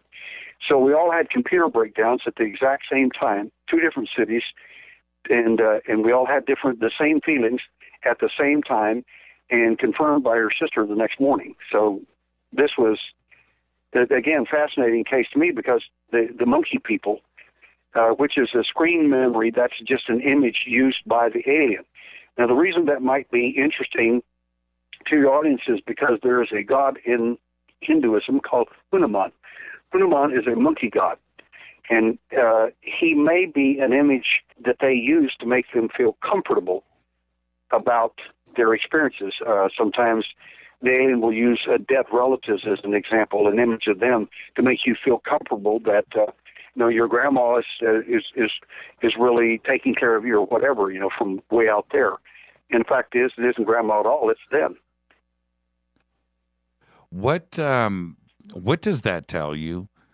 In that this is probably some type of tracking device. They knew where you were because you had the object with you now, and they were able to chase down your location and then affect your computer and to let you know. Is that how? That's the way it feels to me. Well, you may be right, Jimmy. The fact is, the implant, by my definition again, is an implant. An implanted device is installed. It can be a device or an installed neurochemical or even an action, a potential process where the alien entity is the source, and in some reflective way leaves a signature. Now, that signature could be, by your description here, a transponder or something like that. I don't think that it is. I think they know exactly where I'm at because, number one, they knew exactly who got the implant and where he was at. Right. And the fascinating thing, and I'm not given to mystique about this stuff, but I'm telling you, when I say that I was empathically impressed by the woman, I could feel her fear. I literally could feel her fear. I'm not afraid of the alien. They're just a bad joke, in my opinion. But the fact is, I could feel her fear. And the next morning, when she described, she was still shaking. And then especially when she told me about her sister and all that. And then, of course, she's wondering, maybe should we have done this? Is this a good idea or not? You have all kinds of thoughts then about, should you wake up the sleeping lion, so to speak. Well, and I would assume, Derrel, that a transponder or some type of tracking action would only be a small part of what the device, whatever they needed to do. Well, they still need to find, track her and know where she is. That would be and to retrieve the information and to send information to it. But a transponder or tracking side of it will be a small part of what the device actually is. Some kind of advanced technology like that. In my opinion, the alien finds the abductees and contactees through a neural connection, literally like a neural imprint, and it's like a neural signature, and they know where we're at. They don't need an implant to find any of us. An implant is just it has other purposes, and being a transponder isn't one of them, because they knew where you were at before they ever put the implant in. I mean, they knew. Just like in her case, not only is she an abductee, but it's highly likely the other members of her family are as well. Well, and if that's the case, and it seems to be, then the story's a lot bigger than we imagine. Well, it's kind of like you right now. You are neurally connected to me because you know what my next question is. So what is the device actually used for?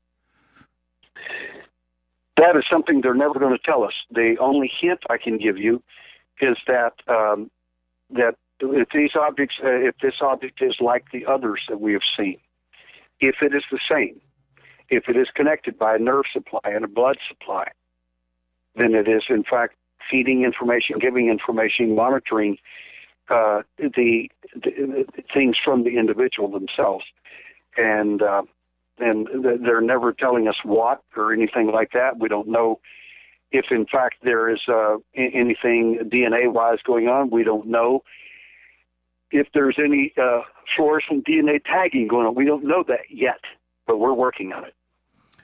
You mentioned earlier, her relatives. Anybody else direct contact, first, second, third kind, or implants? Certainly the brother, I met him, is a contactee. I think his events were so traumatic and so effective by them that he literally has become schizophrenic. And they said they talk to him all the time and so on and so on. He said, well, that's a mark of a schizophrenic and so on and so on. But what I'm getting to, and like I said, and I have met him, is which came first, the chicken or the egg? And clearly he was not schizophrenic before he had the event. He became that way after the event. So the monkey people have already affected him and still are to this day. The second part, and of course, if they were here to help us save the planet, fix the ozone hole and all that, why did they leave him schizophrenic? Why don't you fix the problem that you created? And there's this old saying that Einstein and others used to say, is that the person who created the problem can't solve it, basically. The monkey people has been one contact. Has she been contacted directly since the surgery? She has not mentioned any further contact at this point. The only other contact we had after the surgery was from the sister, who was quite distressed by the dream because it was all very, very moving and very powerful. The same monkey people have come to their contactee here in times past and actually predicted a family breakup in a marriage, and predicted that accurately, and it came to pass. So I mean, they give reasonably good intel about what's going to happen. So they're very convinced that this stuff is real. Again, there's another relative in the family that has had in early childhood had a profound set of experiences, abduction related, in my opinion. And again, I think it all deals with the monkey people. And when I say monkey people, this is a screen image that's no different than the United States, where people report a large horse with large black eyes, or an owl, 3-foot owl with large black eyes. It's the same thing with these large black eyes looking at you and doing the programming. Well, now that you've had a little time since you've been back to sit and think and contemplate with your other cases, and compare it to hers, what are the similarities? And take me through that, because I know that's exactly what you've been working on. Well, the fascinating thing is in her second event, when she was about 15 years old, she was sleeping and suddenly found herself on a round bench in and being implanted on the right side of the abdomen. That was the next event. She was terrified. She was in a lot of pain, and then she was told. She was taken. Excuse me, not told. She was taken to another room, and she saw 5 or 6 babies in a room, and this is fascinating. Where she found her mom was there to help her. Now, the question is, was her mom really there or not? Right. The aliens will obviously mimic a relative. They will do this, and I don't know that their mother was there present, but the fact is that it comforted her because she kept seeing these strange little babies. They looked more consciously matured at that age. And she also saw other babies in this containment area. And then she had another scary experience to that one. Wait, Derrel, let me jump in. When you say, were these babies that were abducted, or were these babies that were being grown? You know, what does she mean by that? Hybrids. Really? Was she able to? If they were hatched, cloned, manufactured, made for the purpose of interaction with human beings. And how old were they when you say babies? Was she able to say, they were a couple of weeks old, a couple of months, or are we talking a year old? Toddlers? What does she mean by baby? No, she referred to them as actually babies that you carry, but they seem to be more conscious than a normal baby would be. And many people have gone through these experiences, asking about other people, see a large glass containment, and a lot of these things are being grown literally, right, hatched, cloned, like I said, literally in glass containments. And these they brought out for her specifically. And sometimes you're simply told, these are your children. In other words, they got the eggs from you, and they hatched, cloned, manufactured this thing, and now they want you to be responsible for it. Did she describe the ethnicity? I mean, did they look like, Indian babies, Indian hybrids? No, they're just the alien example of that is the best I can describe for you. Is just the alien version is what people have sometimes draw these little baby creatures to be like. And we're often told, or women are often told, it's your baby, if you don't hold it and take care of it, it'll die. And the fact is they want you to bond to it. That's real important. They want you part of that program. It's fascinating. How did her, wow, I've got this whole cinematic epic type of movie playing out in front of me that is just an incredible experience for her. How did she tell you how she communicated? And were they, did she speak English, by the way? She spoke excellent English. Excellent English. How was she communicating with the aliens? Most of it is by it's like telepathic, and the reason that they and I have my own ideas about this, but the alien, for the vast majority of the time, prefers in fact they insist you not speak. They don't want you talking. And telepathically, are you speaking in a language? I don't know. I don't know how this goes down. There are two different ways that people describe this. One is they're understanding everything as it goes into their brain, and others describe it as it's also vast imagery. In other words, when I was described by an alien in a mass abduction, everybody in the room, including everybody there, knew exactly who they were talking about because they all saw my face and imagery, and so they knew that I was behind that incursion. So it happens by pictures, but it also can happen by words as well. And many of us form pictures as we talk and as we see things, as you're doing right now in this discussion. And how was, when leading up to this, did she, I know that you look, I'm trying to think of the right words here. Psychologically, did she seem stable? Did she seem absolutely normal, except for this experience of hers? But was she stable? Was she all there? Were you nervous about tipping her one way or the other, or was she just were her feet on the ground?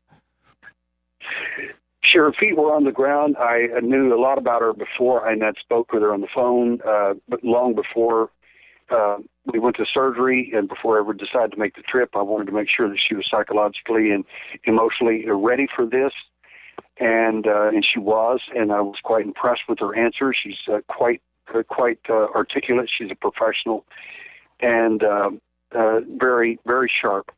I have no problems with her. I asked her about her early childhood stuff. She said, when I was 3 years old, I was having a surgery in a dark room, and then she says, when I was 7 years old, I had to go. I had a problem breathing, and so I went to the ENT, and the doctor said that she had a blockage in her nose, and then the doctor said you got a deviated septum, and he straightened it out for her and everything. And then she said, I asked my mother about my nose surgery, and she said I never had any such surgery. So she was pretty confused about that. And then, of course, later, as I said, she had a couple of people try to work with her in hypnosis, and she said the only thing I've been able to get out of that is that I had a terrible headache like I've never had before, and so that I couldn't even lie on the bed. So they, again, this is part of programming, and they didn't want her. They didn't even want anybody to even do anything with her because they're afraid that they're going to get something past that block. I know, and that's where we're at. Well, I know we touched upon this before, but I want you to take this a step further. Brian tweeted in. He wanted to know what was being fed by the nerve endings. Could it be a power supply? That's entirely possible that it's a power supply. We honestly don't know yet. And of course, until we get pathology report back on this one, we don't know. But in the previous ones, in some of those, we have actually seen that it seemed to be connected to the body, to the neural network, and it'd be anybody's guess as to what that really is. I mean, we can conjecture anything, but my sense is that it was a system used for uploading and downloading information. But then there again, the entities can do this without an implant. They can. So there's still a lot we don't know about the implants. Everybody thinks we do, but we really don't. And that's why we need to do a lot of additional testing. And what I would love to do, and this is huge, what I would love to do is take all the implants that I have right now, all of them, to a university and have a plethora of tests done on them, literally side by side, and just to basically see which one of these objects give off various different signatures, or some particular signatures are, so to speak, we ring the dinner bell. And if any of them vibrate, move, or give off any kind of communication whatsoever, as if they're trying to do whatever it is they're supposed to do in an environment where that could occur. Why you, Derrel? We know you're Derrel Sims. I don't mean it like that. I mean, but why you? Is there not a network of researchers and ufologists and stuff in India where they could have reached out and try to deal with this on a local level? Not really. The problem is that no one there has ever done anything like this before, or has any sense of what to do. And I'll give you one quick example. Back in 1996, I believe it was, someone called me from another country, and they said, "Oh, well, we're doing all this stuff too." And I said, "Well, God bless America, okay." And well, we just removed an implant. And I said, "Where?" And he said, "From this guy's scrotum." I said, "It's a testicular implant. It was silver, about the size of a pea." He said, How did you know that? I said, it's not my first rodeo. And he said, well, anyway, we got this doctor, and I said, and you did what? And he said, well, and he cut, and I said, oh, my God, you cut the clear cilia off of it. Well, you can't see them on x-ray. I said, why didn't you call me to begin with? Why did you do that? Wow. You just ruined a testicular implant. I said, thanks for the call. Have a nice day. Click. I've got one of those, and I've got a really good nickname. It's a joke. You're supposed to laugh, Derrel. You're supposed to. I'm laughing. They call me. I'm laughing on the inside. They call me Superman. So,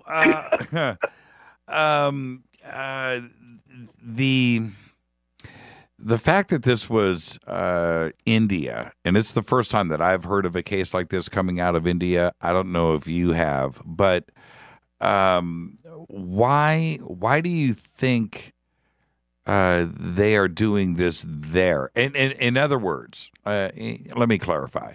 We haven't heard a lot about abductions in India. I'm sure they have their share of sightings, just like everybody does around the world.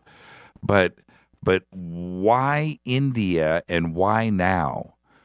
You know, I find that part of it fascinating because we've heard about implants all around the world and abductions all around the world, and now we have this case coming out of India, which seems to be, on all fronts, a very significant, well-documented situation here. Why India and why now? Well, the Brazilians asked me the same question. They said, your best cases are in America. And I said, and that's not always true. And I said, you've got a lot of wonderful cases down here. And they said, no. And I said, look, it's America has a lot of good cases because we're the melting pot of nations. You get the biggest choice of nations in America. Right. I said, the reason that so many of your interesting cases, and I said human mutilations, cattle mutilations, especially human mutilations, I said occurs more often down in more distant parts of the country, or they're unreported in most cases. When they are in the United States or somewhere else, or England, they're poorly reported or not reported at all. But I said the reason you might see that in India is a good example because there's a lot of UFO sightings there, and in fact, some of the areas are guarded by police and military people. You can't go in there where their sightings are happening. They don't want you in there. And there are whole areas in India, and I won't go into where the military is guarding those areas, and if you go in there, you're going to be arrested. Right. Derrel, let's take a quick break. I've got a pile of questions. I feel like we've just barely got into this case. Absolutely fascinating discussion tonight. And you want to take some calls maybe when we come back? Certainly, absolutely. You've got all your fans out there. Let's get some calls going, too. So let's take a quick break. 323-825-5045. I'll open up the phones. Make it good. Make the calls good. Make them smart. Because Derrel Sims is here. Thank you, Derrel. Just got back from India. We're discussing the surgery and implant case over there. I'm your host, Jimmy Church. I'll be back right after this. Stay with us. Hi everybody, this is Rob Halford, the Metal Guard on JimmyChurchRadio.com. KGRA Radio. Intelligent talk. Are you a paranormal investigator, ghost hunter, or UFO skywatcher? If so, FNGinnovations.com has the product you definitely need in your investigations kit or go bag. Introducing the Morpholite Wide Beam Tactical Flashlights that put the light where you need it most. Traditional flashlights shine a focused round beam with limited line of sight in the dark. Morpholite Tactical Flashlights change all that, utilizing a revolutionary wide beam design to enable you to see safety hazards such as hanging wires and steel, pipes, and holes in the floor you just can't see with a focused round beam. In the field, where safety is paramount, a 180-degree beam increases orientation and peripheral vision in the dark. Morpholite flashlights are ideal for investigations in abandoned facilities such as houses and hospitals, factories, caves, and tunnels. Avoid those low-hanging tree branches that poke your eyes in the woods. Visit FNGinnovations.com to see a full line of tactical lights and accessories. That's FNGinnovations.com. Now you can find all your favorite talk radio shows live, all in one place at TalkStreamLive.com. Listen from anywhere, office, home, or in your car. Just go to TalkStreamLive.com and click on one of the many live talk show hosts you want to listen to. It's free and easy. No computer? Download the smartphone apps. Never miss your favorite talk show. Find them all at TalkStreamLive.com.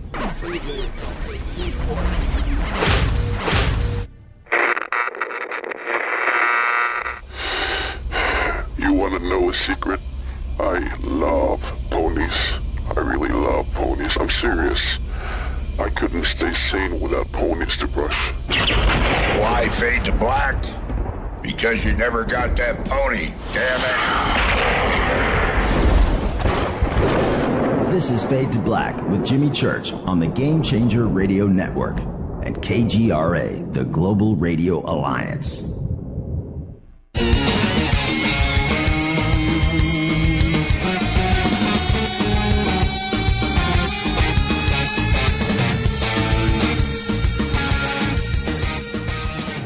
Welcome back, Coast to Coast. Did I say Coast to Coast? Welcome back, Fade to Black. I was reading an email about Coast to Coast. Sorry about that. This isn't Coast to Coast. It's close, though. I'm your host, Jimmy Church. Tonight, Derrel Sims is on with us. Did you hear that mind warp, Derrel? Coast to Coast. Oh, man, too funny. You're so funny. Too funny. Okay, I've got calls coming in. We'll get to those in a second. Just stay right there. But one of our listeners from India, KC, has tweeted, what religion was she? Was she Hindu? She is Hindu. Okay, I just tweeted back to him. I wanted to know why. He wanted to know why. I find that I didn't even think about that. So, well, the important thing is that, and I go through this on my questionnaires with people. I want to know about their religion. I want to know what they believe. I want to know if they're religious, or are they spiritual, or are they something else. I want to know how that frames your thinking, and how because the alien will often use this imagery to impress you or to affect you in some way. I mean, they do. And it is useful. So I found that as far as for all practical purposes, the answer to the question is Hindi, and that works. But there's much more to the person than simply a belief system of Hinduism. Why shouldn't she talk? Because, and I mean publicly about this, because what if, there could be hundreds of other abductees in India that have the very same experience that can come forward, but they just don't want to. I don't know what the society's like over there, Derrel. I've never been to India. I just don't know. But it seems like it's a conservative society, and that this would not be something that a family would be proud of. They would want to keep this down. But if she talks, maybe she could get other people to come out and talk about their experiences. Wouldn't that be a good thing? I think it would be, but the fact is that within the family units, generally this sort of thing is not accepted. And in India, in particular, it's not going to be accepted at all. And in many of our abductees, implantees included, are professional people and do not want to be noticed or involved with anything outside that. And even though they have a heartfelt interest in helping everybody, they still have a career, they still have a life, and they still have a family to deal with. Well, with Vimanas and the ancient Vedic text and the references of gods and flying things and technology, it's there, and they talk about that aspect of it, and it's not too far of a stretch to think that there could be contact going on, to 20,000 years in India.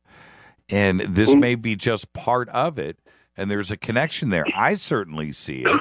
I mean, could you imagine? I think that's a correct assumption on your part. It really is. And the problem is that many of the people in India are so busy trying to make a living or find food and eat, because there are many poor people there.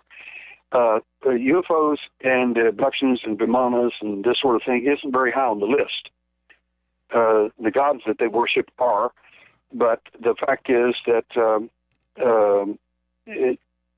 it's a far cry from them to go from being a contactee or an abductee in a UFO to where they live every day. And that's just such a stretch. It's beyond the pale for most people in India. KC from India, he just said he nailed it. The only way she could come out to the media is if she got to say that it was God, that she couldn't say it was alien. And that would be better. That's interesting. And could you imagine the floodgates that would open? Once if one person stepped forward and started to talk about it, you would have 100 million Indians, abductees, and suddenly, coming out feeling free. They need somebody first to step up and talk about it. I don't know Indian society, but that's what I'm kind of feeling here. And what did you ever let the surgeon know?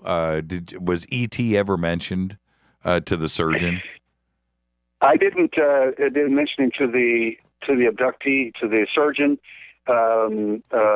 My assistants, Hitesh and Shivash, were present and also speaking with him and some of the staff, and they had a sense that at least the surgeon was fairly well read and suspected that there was in fact some type of alien involved. And again, I wasn't going to bring that up unless he did, in which I was not uncomfortable with talking about it or dealing with it, because it's the same medical information that I would discuss with any doctor anywhere. And anyway, he was very curious, to say the very least, and he was real surprised to find that there were the two other areas that were affected when she's like I said, when she was a girl about 6 years old, and when she was about 12 years old, and a little older. I mean, that here are these different objects in 3 different locations, and a deviated septum when she was a little girl. The deviated septum denotes some damage that was probably done to her. This is not uncommon with abductees at all. And I'm so glad that she doesn't remember it. I do remember mine. I got my ribs kicked in at age 17, and some of the events we go through are things you never want to remember. It's better you didn't. Now you've got another problem on your hands, too. Now that you've got, you spirited this object away, you've got it out of India, it's back here in the United States, and you're starting your study and your photographic analysis, and then you're going to go on to your metallurgy and everything else. But do you think that E.T. knows that you've got it? That's the, answer that first. Answer that first, because I have a follow-up. They know that I know that they know. Now they know that I know that they know that I know. And I know, too. You do for a fact. And now a lot of us know. And the more of us know about this sort of thing, the better I like it, because I don't like the secrets. I like everybody to know. This is not a U.S. problem. It's not a British problem or any other problem. It is a world issue. And we should all be informed of that, all of us, because ultimately this is coming down to decisions we're going to have to make about who are they and why are they really here, since they've lied to every culture that they've been associated with, including India, for thousands of years. Why in the world shouldn't we know the whole truth about it? And that's why I love going after physical evidence, because it is difficult to refute, and it provides, again, another huge link that the alien is not willing to discuss or deal with. Let's go to the phones really quick. Let's grab a couple calls here. Let's go to Dino. Hey, Dino, say hi to Derrel Sims. Hey, Derrel. How are you doing? Hello, sir. I just want to say I've talked to you before. This is a fascinating show, even more than usual, Jimmy. And Derrel, we want to thank you for taking a subject that Dr. Lear got into, but taking it a step further. I mean, I'm so glad you actually have physical evidence of these things. I'm so glad that you sought, this victim out. I call him a victim. I don't know what to ask you except how can we find on ourselves? Is there some technology that you have? Someone on the Twitter mentioned magnets, but I mean they're not magnetic. These things are they're some kind of strange alloy, right? You're analyzing the metal. Yes, we are, and you have several good questions there, and I'd like to answer them as best I can. The first thing, if you're looking for an object, if you have an object in you, one of the best things to do, of course, is if you have a dream or an unusual memory or a feeling even about some part of your body, that's the place where you need to get an X-ray. That would be your first step. The second step is if you do find it something that shows up radio opaque or light on the X-ray, send it to me, and you go to my site, alienhunter.org, and you click on that, and it'll give me an email immediately, and we can talk about it. So that's one thing. Memory is a good thing about finding an implant, because many of these people know where it is, or they find it in some way with an X-ray or some other MRI or CAT scan. This is how they find these sort of things. They're not supposed to be there. So finding it is one thing. Second is its removal. Some of the things we're very, very, very interested in doing after I do these studies at the university, where we basically see what signatures these various different objects may light up, or so to speak, or show some interest in a signature. The next thing I want to do is to work with people who got implants in them, and we have plenty of them, and see if we can get the implants to respond to certain signatures. And then at some point, we have some special testing that I want to do involved in that. But we want to do those in situ while they're in the body itself. Yeah, it would be interesting to find out what the purpose. I'm wondering if someone, like the Pope, you can laugh at it, but whether world leaders might be implanted with these things, since they are monitoring, it seems from what you're telling us, they're monitoring more than location, perhaps physiological function, and this would be very scary if we're talking about a race that wanted to invade us hostilely. I know there are various races, but that would be interesting. If you don't know how to find it, or if you find it only by an X-ray, there's no other way that you are thinking that we might detect these? Well, I've other methods that I use myself and different types of equipment and we're looking at even newer equipment to locate some of these objects. But in my opinion, and I mentioned this to 250 surgeons in 1994, long before I ever did any implant surgeries, or before Dr. Lear came on to help me in 95. Long before that, I mentioned to 250 surgeons in an AMA-sponsored program of medical complications on the alleged human-alien contact implants in particular. I told them that they eventually said the implants we're finding, for the most part, are passé. They're old.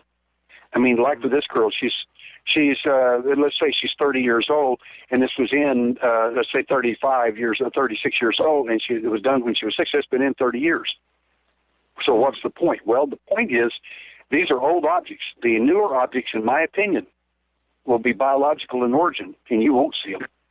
The only way you're ever going to know them, and this is what I told these surgeons, I said, when these people come in, and I brought in 2 abductees to speak to them, I said, when they come in with these stories, instead of rolling your eyes, just listen to them and look at the bump, or tissue that they're going to show you, and do an analysis. I said, what I want you to do if there's no object present, quote unquote, but there is a biological mass, I would like for you to start testing these and see if you find to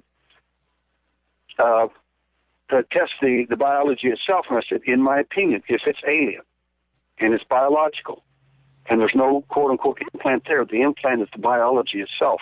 And you're probably going to find central nervous system cells in that area, basically a mini brain functioning outside the human brain.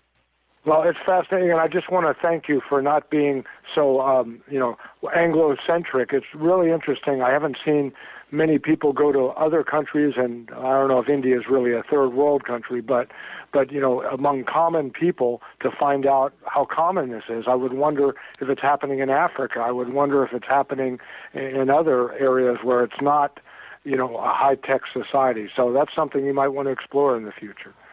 Thank you for the call, I am Dino. doing that myself. I certainly am. Thank you, Well, Dino. thank you. I'm listening to the program and enjoying it. Bye. I was just thinking, what have you ever had, and what about her, an implant re-implanted, after it's been removed, like her? Yes. You can't just answer yes and expect to get away with that, Derrel. Here we go.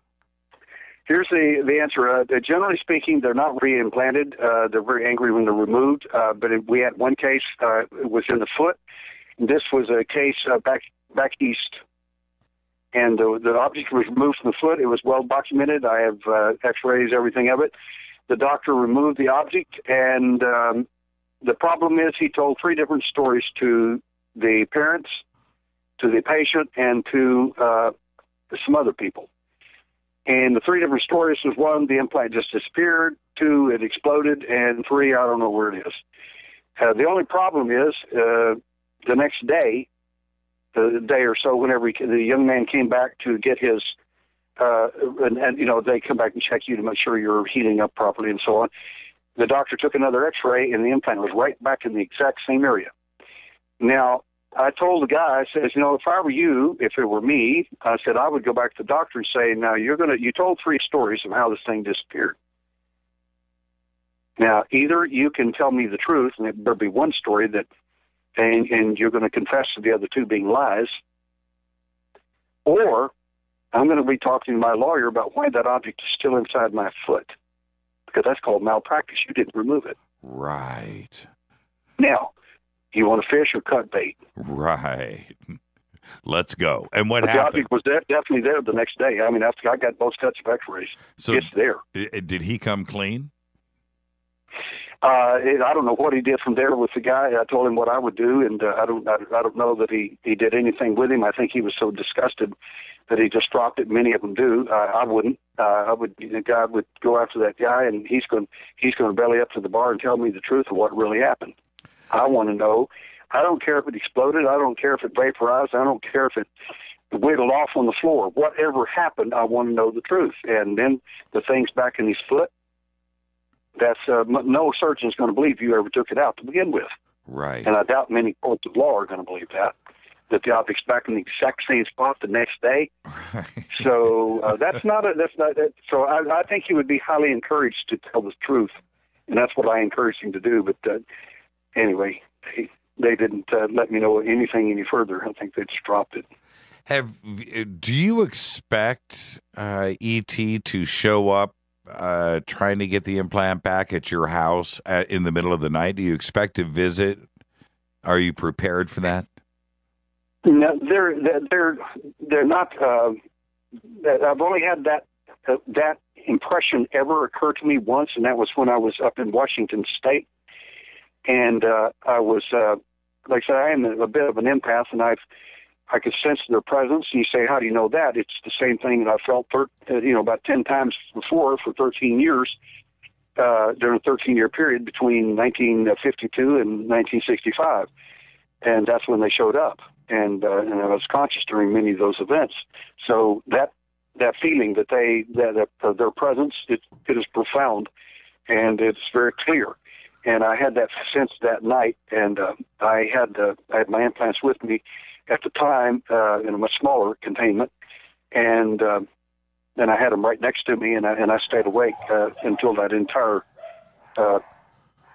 feeling left. But it was immediate. It was very clear. And I hadn't felt that feeling since I was 17 years old. Do you expect it this time? I mean, this looks very... I hope so. I hope somebody shows up, because I've got a big surprise waiting for them. Well, it just looks so significant to me. The case itself, and then when you look at the way that the object It looks like something that they would want back.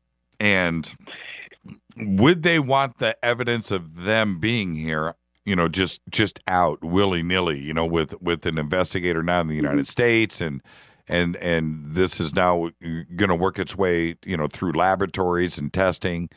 Is this something that they would want to happen? I don't think they would. I would think they would try to get it back. Look, you're a very smart guy, Jimmy. I mean that with the greatest respect. But the fact is, these aliens expect that I am the angry alien hunter carnivore. Right. And the implant is red meat for me. That's what they toss to me. But they don't realize I'm basically a vegetarian, so to speak. By that I mean, I devoured the meal as if I gave them everything they needed. What do you think, Derrel, as we wind down here? What do you think you've got? And what do you expect? You're going to get this tested. What do you think? Is this the one? Is this one that could blow this whole thing wide open? I don't know. The reason I think there's something seriously right with this picture is that the patient has 2 other implants. There's no question about that, and the history is the same with this, and and each one of them are deeper and more difficult to get to. And again, I think that the alien thinks I'll be satisfied with this first, whatever it is, and that. But if it's not what I want, if it's not the real McCoy, so to speak, if there's anything not ultimately consistent with what I think we should find, then obviously I'm going to want to go after the other 2. Right. And that I think is going to create some problems for them. But the real issue isn't the physical implants, in my view. The real issue is the blocks. Those are, and this is something I've never told your audience before, and I'm going to tell you, the blocks that they placed inside her are implants. Interesting. These are not just normal blocks. Now, normal blocks you can get past, if you know what you're doing, you can get past these things and get past them. Right. These things are designed in such a way by Mr. Reptile Man, and he's very sharp guy, one of the best I've ever seen. It's information that's been given to her that she is not allowed to access. No one is allowed to access it. The last time I accessed something like this from a block, I installed it in another human being, a contactee, and when the alien abducted her 30 days later, and she blurted it all out, a month later, we had a mass abduction of 8 people in 2 states and several cities, a double mass abduction on December 8th and December 11th, 1992, and they were all taken by small craft to a huge craft that was near the moon. And the reason we know that is because we have a video of the moon during that time, and there was a massive craft, approximately 50 miles thick, 600 miles across, near the moon where they were taken, and they all described this, and some of them in enormous detail. This is the craft she was taken to was a very large craft itself. It was unbelievably beautiful. And again, you don't know how much of this is her own actual memory versus a screen, because you just don't know yet. And when I work with her further, I will know. And she is a wonderful person to work with. And my two assistants, Shavash and Hitesh, did enormous work helping me put this thing together. What for them, it would have never happened. Is she going to come forward? Is she going to eventually, come out, at least here in the United States? And I don't see that. I don't see that happening yet. I just don't, because there are wonderful things that are going to come out about the story, and it's not necessary for her to do that. If however she decides to, guess where she's going to appear first? Right here on Fade to Black. Let's go back to the phones. Why not? Yeah, absolutely. Hi, you're live on Fade to Black. Who's calling? Hi, Jimmy. Hey, Derrel. This is Casey. There you go, Derrel. This is KC from India. Say hi to Derrel Sims, Casey. Hi, Derrel. Hi, how you doing? Yeah, wonderful. This is a wonderful show. And I like the way you said, this is not India's problem. This is not America's problem. This is meant for the whole humankind. The way you said it, you nailed it. And I just want to know, is she belong to Hindu religion? Yes, she was Hindu. She's Hindu. That's another reason might be she's so much scared to come out to the media. Jimmy, it's not like here. If she comes to the media and she says about this, and if she mentions that one word, monkey god, that's it. She'll have such a tough time in India. Her regular day-to-day life will be so problematic. I can clearly understand why. Yeah, why she didn't come out? I know, I'm from the country. It's not like here. That's why wherever, whoever I see, I'm asking them to listen to Jimmy Church Radio. Yeah, this is very tough there. And one more quick question. What I have is, you said that she has multiple implants, is it? Maybe all together, all of them work together? Like you got one or two out of it right now. Maybe when you get everything, maybe it transmits something. Is there any possibility for that? Oh, great question, KC. Derrel. Well, the objects that show up inside so far appear to be radio opaque, so they are probably metallic. They are not ferrous metal. Our original surgery, the original two surgeries, removing 4 objects from 2 people in 1995, the objects, some of them were ferrous and some of them were not. Now that was a weird one. And the amazing thing is that we found 11 different elements surrounding those objects after the biology was removed. Now this was a stunner for Los Alamos and New Mexico Tech. Well, and Casey was also asking Derrel if do you think the 3 implants are communicating with each other? That's entirely possible. They're the entities that installed them and the way they were, and I haven't discussed that, the way they were placed and the timing of how they were placed, I think has to do with the message that is buried in her, which is, in my opinion, the 4th implant. Casey, it is the 5th. Casey, Jimmy, I have one more quick question, Jimmy. Okay. This is about the blocks which you were talking about. If they are so advanced and if they can block the memories like that, can't they erase it so nobody can find it in first place? Well, these are very good questions. This goes back to my thesis that these entities are made, cloned, hatched, and manufactured for the purpose of interaction with mankind.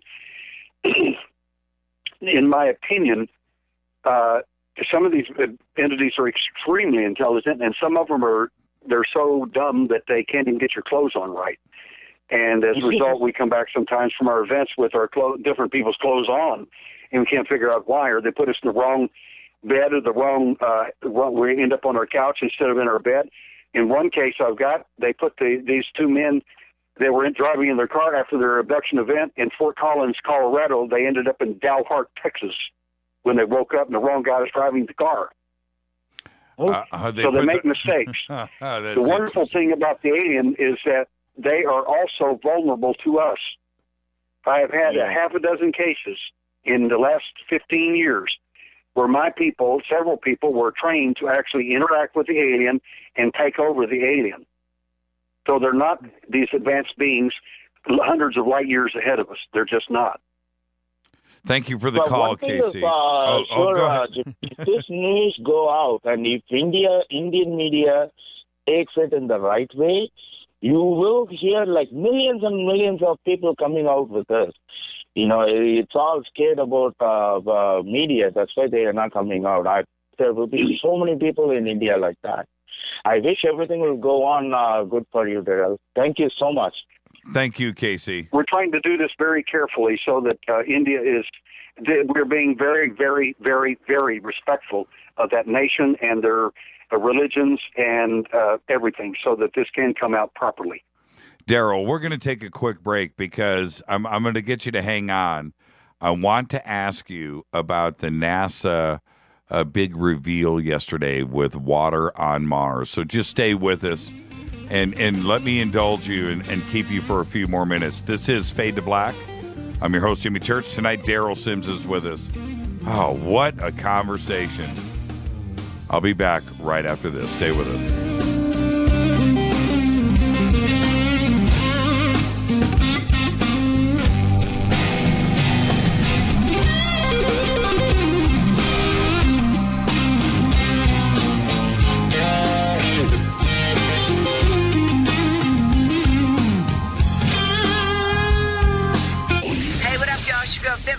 Here, and you are listening to my boy Jimmy Church on JimmyChurchRadio.com. Despite popular opinion, reading a book will not make you smarter, but listening to Jimmy Church will. All right, you Fadernauts. Studio Dome has done it once again. A new Studio Dome Fadernaut special. Introducing the Studio Dome Boom Box Bluetooth speaker. It's got a rear-firing bass film subwoofer and dual 52mm main speakers.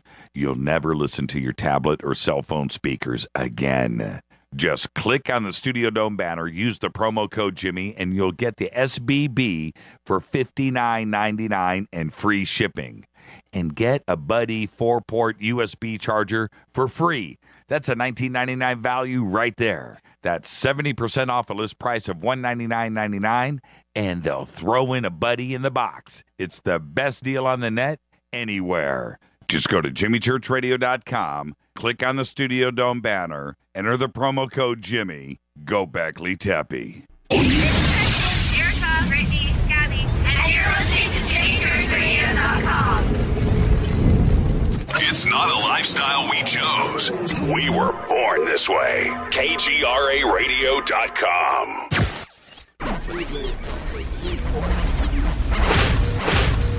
This is KJCR at JimmyChurchRadio.com.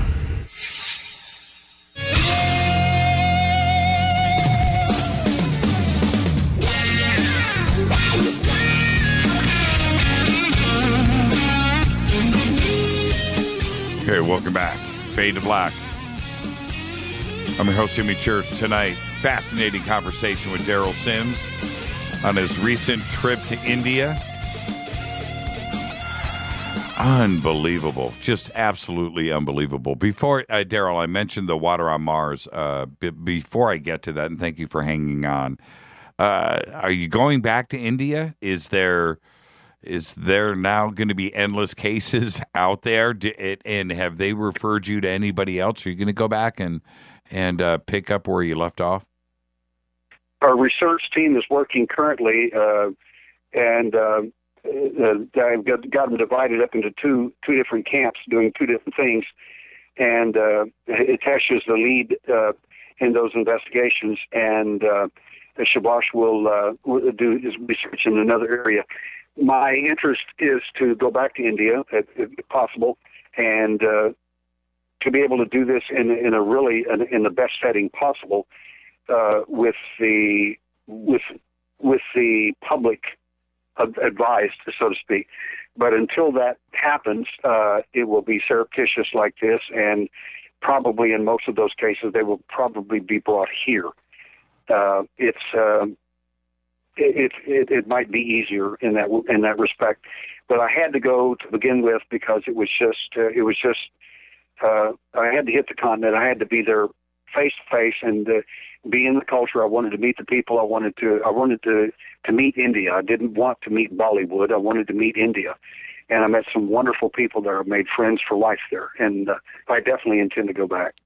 When you and I talk, when humans talk, with our voices, when we talk, we may be saying something that is different from what our mind is thinking. Does that happen with ET when they are communicating with us too? That the message that is coming to us isn't the actual true message? There could be confusion there, misinterpretation, as well as maybe something malevolent or benevolent and actually evil. and or not, or nice, but the message is the opposite. For the primary thing that is impressed by people, and it's important to understand the premise of this question. You're dealing with people that have been affected and infected since they were children.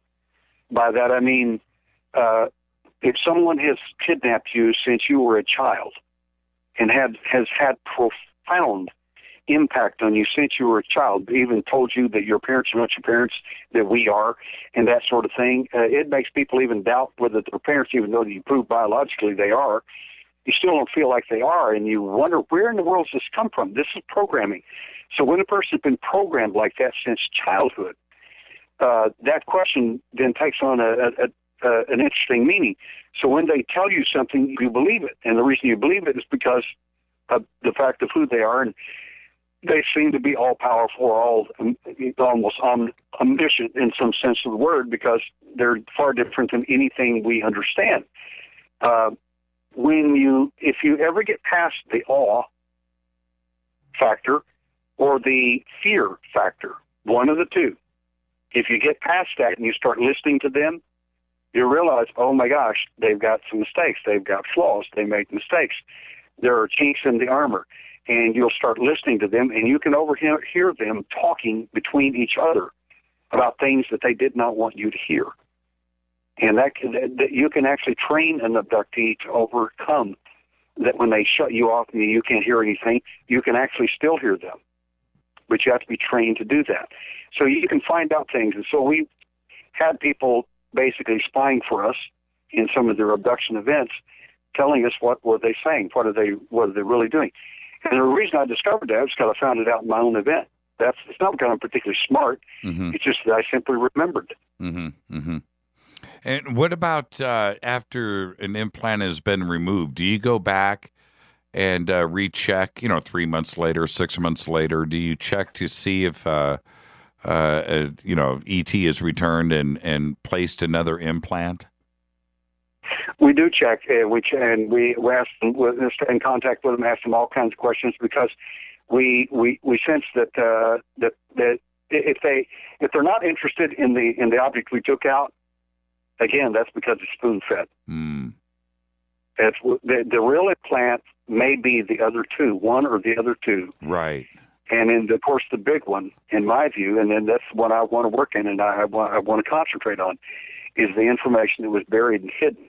And that she was told that she was not to ever retrieve, not to get it out, that they would get that out, that it's not for her. Is there? And I'm telling you, it's good. I've asked you this before, but is there a common place where implants, normally occur, on the body? Originally when Roger Lear was working for me back in 95, 96, 97, he wrote a book, and I looked at it and I laughed, and I said, "Why did you write this crap?" And he says, "What do you mean?" And I said, "Well, you said all the implants are on one side of the body." He said, "Well, they are." And I said, "Only the ones I showed you, Roger." Oh. He said, "What?" I said, "No." I said, they're on the other side of the body. They're also in the center of the body, from the scrotum to the top of the head and inside the brain. What? And he said, "Well, why didn't you tell me all that?" I said, "Well, because realistically, I don't trust you." And I said, "You haven't earned that trust yet." And later I found out why, and I was glad I didn't tell him everything. But my point is that these objects are all over the body in different locations. But if an alien wants them to be found, the best way to do that is make it in a nice lump where you can see it, feel it, and suspect it easily. And if they're a contactee, they'll play with it, they'll touch it, and they'll say, that's really cool. That's mine. It was given to me. I'm special, unique, and so on, and I'm never going to remove it. And the abductee will look at it, touch it, and so on, and say, I want this thing out of me. Somebody's watching me. And what can I do? If I don't know if I necessarily have anything interesting on my body that I have, wondered about. But how would I do it? Is it a physical thing, a physical examination where you're feeling your skin and looking for something? Or would it be more like a feeling, something else? It's all of those, Jimmy. It's a physical. If you feel it, that's one thing. If you notice it, and many of them do in an X-ray, that they did not expect to find an object there, and then when they begin to tamper with it and touch it, and they realize, oh my gosh, there's a memory associated with it, and the memory is often a screen memory or a false memory of the event of what happened. Is there a mental change that occurs too as well? Would I notice it that way? You know, I feel one way the day before, I'm thinking one way the day before, and then the day after, you know, something is implanted. Am I doing strange things? Am I thinking differently? The fact is that we've noticed some changes in abductees based on the amount and the kind of programming that the alien has infected them with. Some of them will come back with a sense of, again, awe, and that they're chosen, special, unique, and so on. Others will come back with problems they never knew they had, phobias that make no sense whatsoever. They'll come back with psychological issues concerning obsessive-compulsive disorder, and they don't know where in the world that came from. It goes back to your abduction events, and a plethora of other things that can happen too. Some of them very physical. Rare drug allergies to Novocaine or Xylocaine, the cane family. These are extremely rare. Your doctor won't even check for them. If you tell him you have an allergy like that, he'll probably laugh at you. And what about the implants behind the ears that we so often hear about, and the ones that, you know, move around? What do you say when you hear something like that? Well, I say two things. One is, and this is awful to have to say this, but I consider the source because some of these stories are made specifically for reselling books, and that's just the truth of it. And the second aspect of that is that these objects can have a huge effect on someone. They can affect the neurotransmitters, serotonin, dopamine, potassium, and so on. If that's true, you can experience extreme depression or extreme euphoria and not even know why. Don't even have a clue. And it depends on what program you're on and what they're running. And of course, people ought to ask the question, wait a minute, what do you mean what program I'm on? And because, see, it's not about you, it's about the program. Right. And if you interfere with that, then they get real upset. That's the problem right there. Let's talk about Mars. What did you think? NASA freaked us out on Friday. You know, Mars solved, you know, with this big announcement. Yeah, we always get these doses of everything. It's funny to me that I was to reference this whole thing, I was invited to a JPL meeting when they sent Cassini up to go to a distant moon of Saturn, excuse me. And in Cassini, when I listened to this amazing program at the JPL there in Pasadena, out there not far from you, at the end of the presentation, it was stunning, amazing program. And I can't believe they invited me. They know who I am. I mean, I can't even believe they invited me. And they asked for any questions, and of course there were a couple of really good questions, and then the last one was mine. And I said, you know, it amazes me. I said, you guys spent all this wonderful time designing this incredible first nuclear-powered craft. I mean, wow, this is amazing. I said, but isn't it strange that we went to the moon, we got there, mapped the whole entire thing, and then left, never went back? I said, that was curious. Then we went down we said, well, let's go focus on Mars. So we're working there. We got a little rover landing out there, and you know, and wow, that's pretty neat. And then all of a sudden, we're not going to Mars. We got a craft, the Cassini, of all things, going to some distant moon over by Saturn. I wonder, what is it that you found at Saturn that made you want to leave Mars? You're 100% correct. Yes. That meeting shut down so fast you couldn't believe it. Thank you, ladies and gentlemen. We have gifts for all of you back in the room. Please go get your gifts right now. Over. Are you serious? They know who I am. They know I'm going to ask those questions. And so what did you think when they said water on Mars?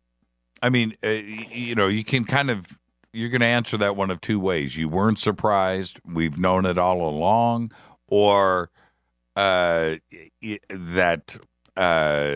they know more than they're leading on. And right now they're teasing us with the water part. I think they're teasing us and have been for some time. It's just like the alien. They're spoon-feeding us. We're getting doses of whatever we think we need. Your tax dollars at work. Really? We haven't even figured out a thing about the moon yet, and then we've left.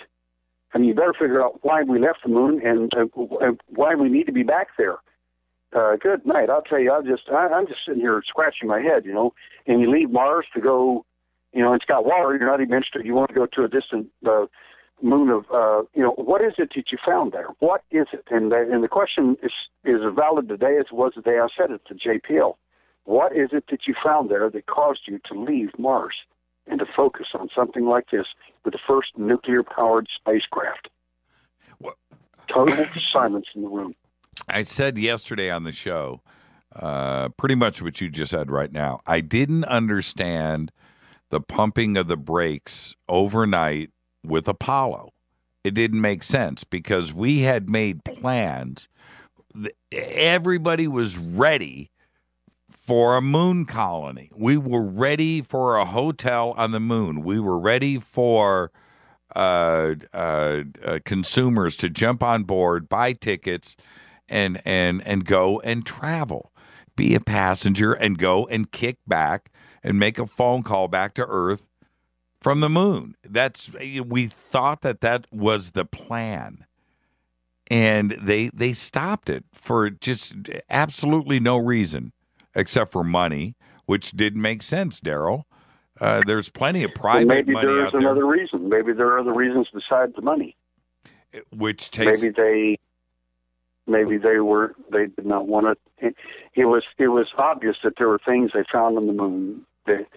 George Leonard wrote a wonderful book called Somebody Else Was on the Moon. Right. And anybody wants to write me, I'll be glad to tell them about it. But the point is that there are some remarkable things that were found on the moon, and they're not small issues by far. And that's probably the reason we didn't go back to the moon, one of the big reasons. And there are things there that shouldn't be there at all. And we didn't make them, and neither did the Russians. And the announcement of water on Mars is exactly what NASA needs to keep the funding, keep the money flow going. Sure, your tax dollars at work. Yes, exactly. And they know much more than they're leading on, but this is just enough to make sure that the funding is increased and they can continue to do what they want to do. And that's right. Yeah, that's the conspiracy side of me just waving the flag. That's just the way my brain works. You take this story and you flip it over 180 degrees and you try to look at really what is going on here. We've known about water on Mars forever. So why why this announcement now? I just think it's dollars. That, or maybe it whets your appetite and makes you want to spend more tax dollars and get ready for the next tax hike to help you go to Mars. Well, there's that, and also kind of what you were just saying, which is now they've opened up the door to another announcement about life on Mars, about past life on Mars. Now that they've eased us into this water thing for 20 years. You know what I mean? Spoon feeding us. I love the way you say that. They are, and what would, to me, the people ought to keep their minds focused on what is it on the moon that and they're trying to play this Mars thing up and everything. I would much rather look back at the moon at all the fascinating things that are there that are probably still occupied, rather than looking at a desert with a bunch of water underneath the ground a couple hundred feet or whatever. That's really exciting. That floats my boat, I'll tell you. So what's up? I'd rather go to the moon and find out what's going on there. Yeah, totally. There's a reason why we stopped. There's just a reason. And money isn't good enough because there's plenty of money. There was plenty of funding for Apollo. There was plenty of interest there. So they just can't say, there was nothing there. We're done. That was not the plan. The plan was to colonize the moon and to have fun and to do it. It's right there. And we never did. What's up next for you, Derrel? What this week, next month? What are you doing next? Well, I've got a couple of big PI cases coming up, and one of them I was telling you about with I told them I thought they ought to bring the Texas Rangers in, and they actually did. It looks like that's exactly what's going to happen, and I'm telling you, they're the best policing agency in the world, bar none. And are you speaking? We'll be speaking up in Edmonton. We've got a conference there, and a couple other places have asked me to look at them for speaking, and we're looking them over right now. I love speaking at conferences because I get to meet people at these conferences, and these people, they're worth their weight in gold, in my view, because the real stories are with the people and with their actual events, and they're sitting there telling. First of all, they're examining me and other speakers very carefully, right? And they'll wait 2 or 3 times at different conferences and finally come up and talk to me and say, I've listened to you enough and everything. I trust you now. I know what you're about. I get it, and that's pretty cool. I mean, I like that. I actually admire it. I have no problem with that whatsoever. None. Thank you for coming on, and I'd like to say thank you to Jolene, too, as well. I know she's listening. Thank you, Jolene, for all you do. Thank you, Derrel. Derrel's website is over at jimmychurchradio.com, The Alien Hunter. You can go and click on it, head straight there. And also, if you need to contact Derrel directly, you can do that. He does read his email. Thank you, Derrel Sims. Thank you, sir. I'll talk to you soon. Derrel Sims. That as if last night or last week wasn't great, and I know I say this at the end of every show, that was amazing. And it's one thing to talk, it's another thing to do. And those photographs, now, everybody listening, you can go to jimmychurchradio.com. You can also go over to Derrel's website, and you can look at these images. They're absolutely incredible. To me, the image before the surgery was somebody just tweeted. I'm going to retweet this right now really quick. Boom. Let me do this. Okay, so you can just follow us on Twitter at JChurchRadio, and you can go over to wow, that wouldn't go. Let me try it again. And it just wouldn't retweet. The images are all here. It's the image before the surgery, and what the object looks like, because you can see, and I'm looking at the picture here. You can see a scar. You can see a scar going right across the top of it, where it was placed under the skin, and that is telling. That is creepy. That is really creepy, and the color of it. And then the after shot of this object, I don't know what that is. I just don't know what that is. That's incredible. Nice work, Derrel.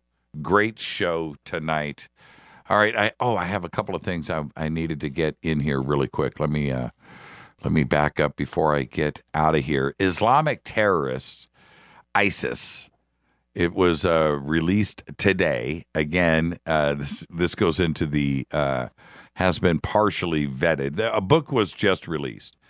And in it, the author, who was embedded into ISIS with his son, he says that ISIS want to wipe the West off the face of the earth with a nuclear holocaust. And this is according to the journalist who had spent time with the group while he was researching his book. His name is Jürgen Todenhofer, and he was embedded with the group because he has been a high-profile critic of U.S. policy in the Middle East. So ISIS allowed him into the circle.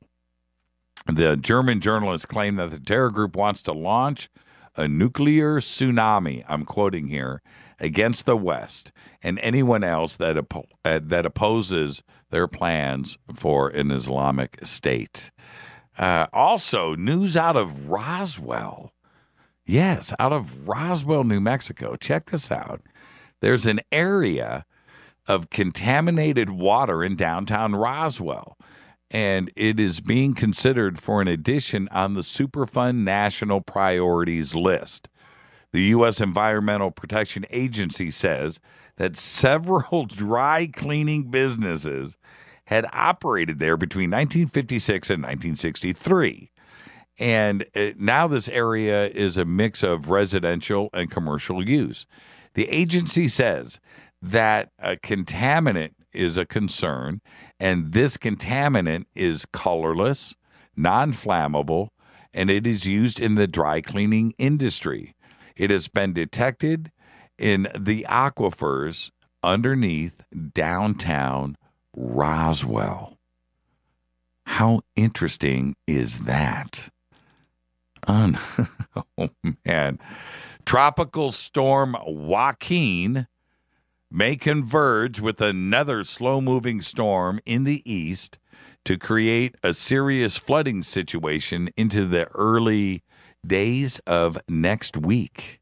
Now, we are sitting on Tuesday. According to AccuWeather Chief Meteorologist Elliot Abrams, and I'm quoting here, he says, the dry spell and the local drought conditions will be washed away by heavy rain and possible flooding. The rainfall will occur in several stages through early next week. Each stage will bring the risk of flash and small stream flooding, as if the East hasn't had their share of tropical storms, hurricanes, and just flooding and everything else. And here it comes again. Oh, man. I got to share this with you. Congress, I got to make this quick. I can't let this one get away. Congress is asking the Pentagon's watchdog for another probe into how the military racked up 5,000 charges at casinos and strip clubs, totaling more than $1 million over a year, and whether the government footed the tab. In a memo released this past Monday, the Pentagon Inspector General said the Senate Armed Services Committee has requested an additional probe into the department's excessive spending. And I'm quoting here. Our objective is to determine whether the Defense Department cardholders who used government travel cards at casinos and adult entertainment establishments for personal use sought or received reimbursement for the charges. They don't know. A Pentagon IG report in May showed the Defense Department employees spent $952,000 at casinos and strip clubs on their travel cars during the course of the last year. There you go. Your tax dollars hard at work. Thank you, Derrel Sims. Absolutely incredible show tonight. Total Fade to Black exclusive, and I think this is going to tip everybody right over. Fade to Black's executive producer is Rita Kamarian. Show is produced by Hilton J. Paul, Mark D. Kovar, LJ3, Renee, Mark Dunbar, and Jonas. Announcers are Steve Harder, Gene Vito, and Mark D. Kovar. Fady is by Dale. Webmaster is Drew the Geek. Music, Doug Aldrich. Intro, Spaceboy, spaceboymusic.com. Fade to Black is produced by KJCR for the Game Changer Network. Syndication is KGRA The Planet. Tomorrow night, we got a very special surprise guest. We will announce that tomorrow. This broadcast is owned and copyrighted 2015 by Fade to Black and the Game Changer Network and cannot be rebroadcast, downloaded, copied, or used anywhere in the known universe without written permission from Fade to Black or the Game Changer Network. I'm your host, Jimmy Church. Follow me on Twitter @JChurchRadio. Email is jimmy@jimmychurchradio.com. Be safe. Go back, Lee Tappy.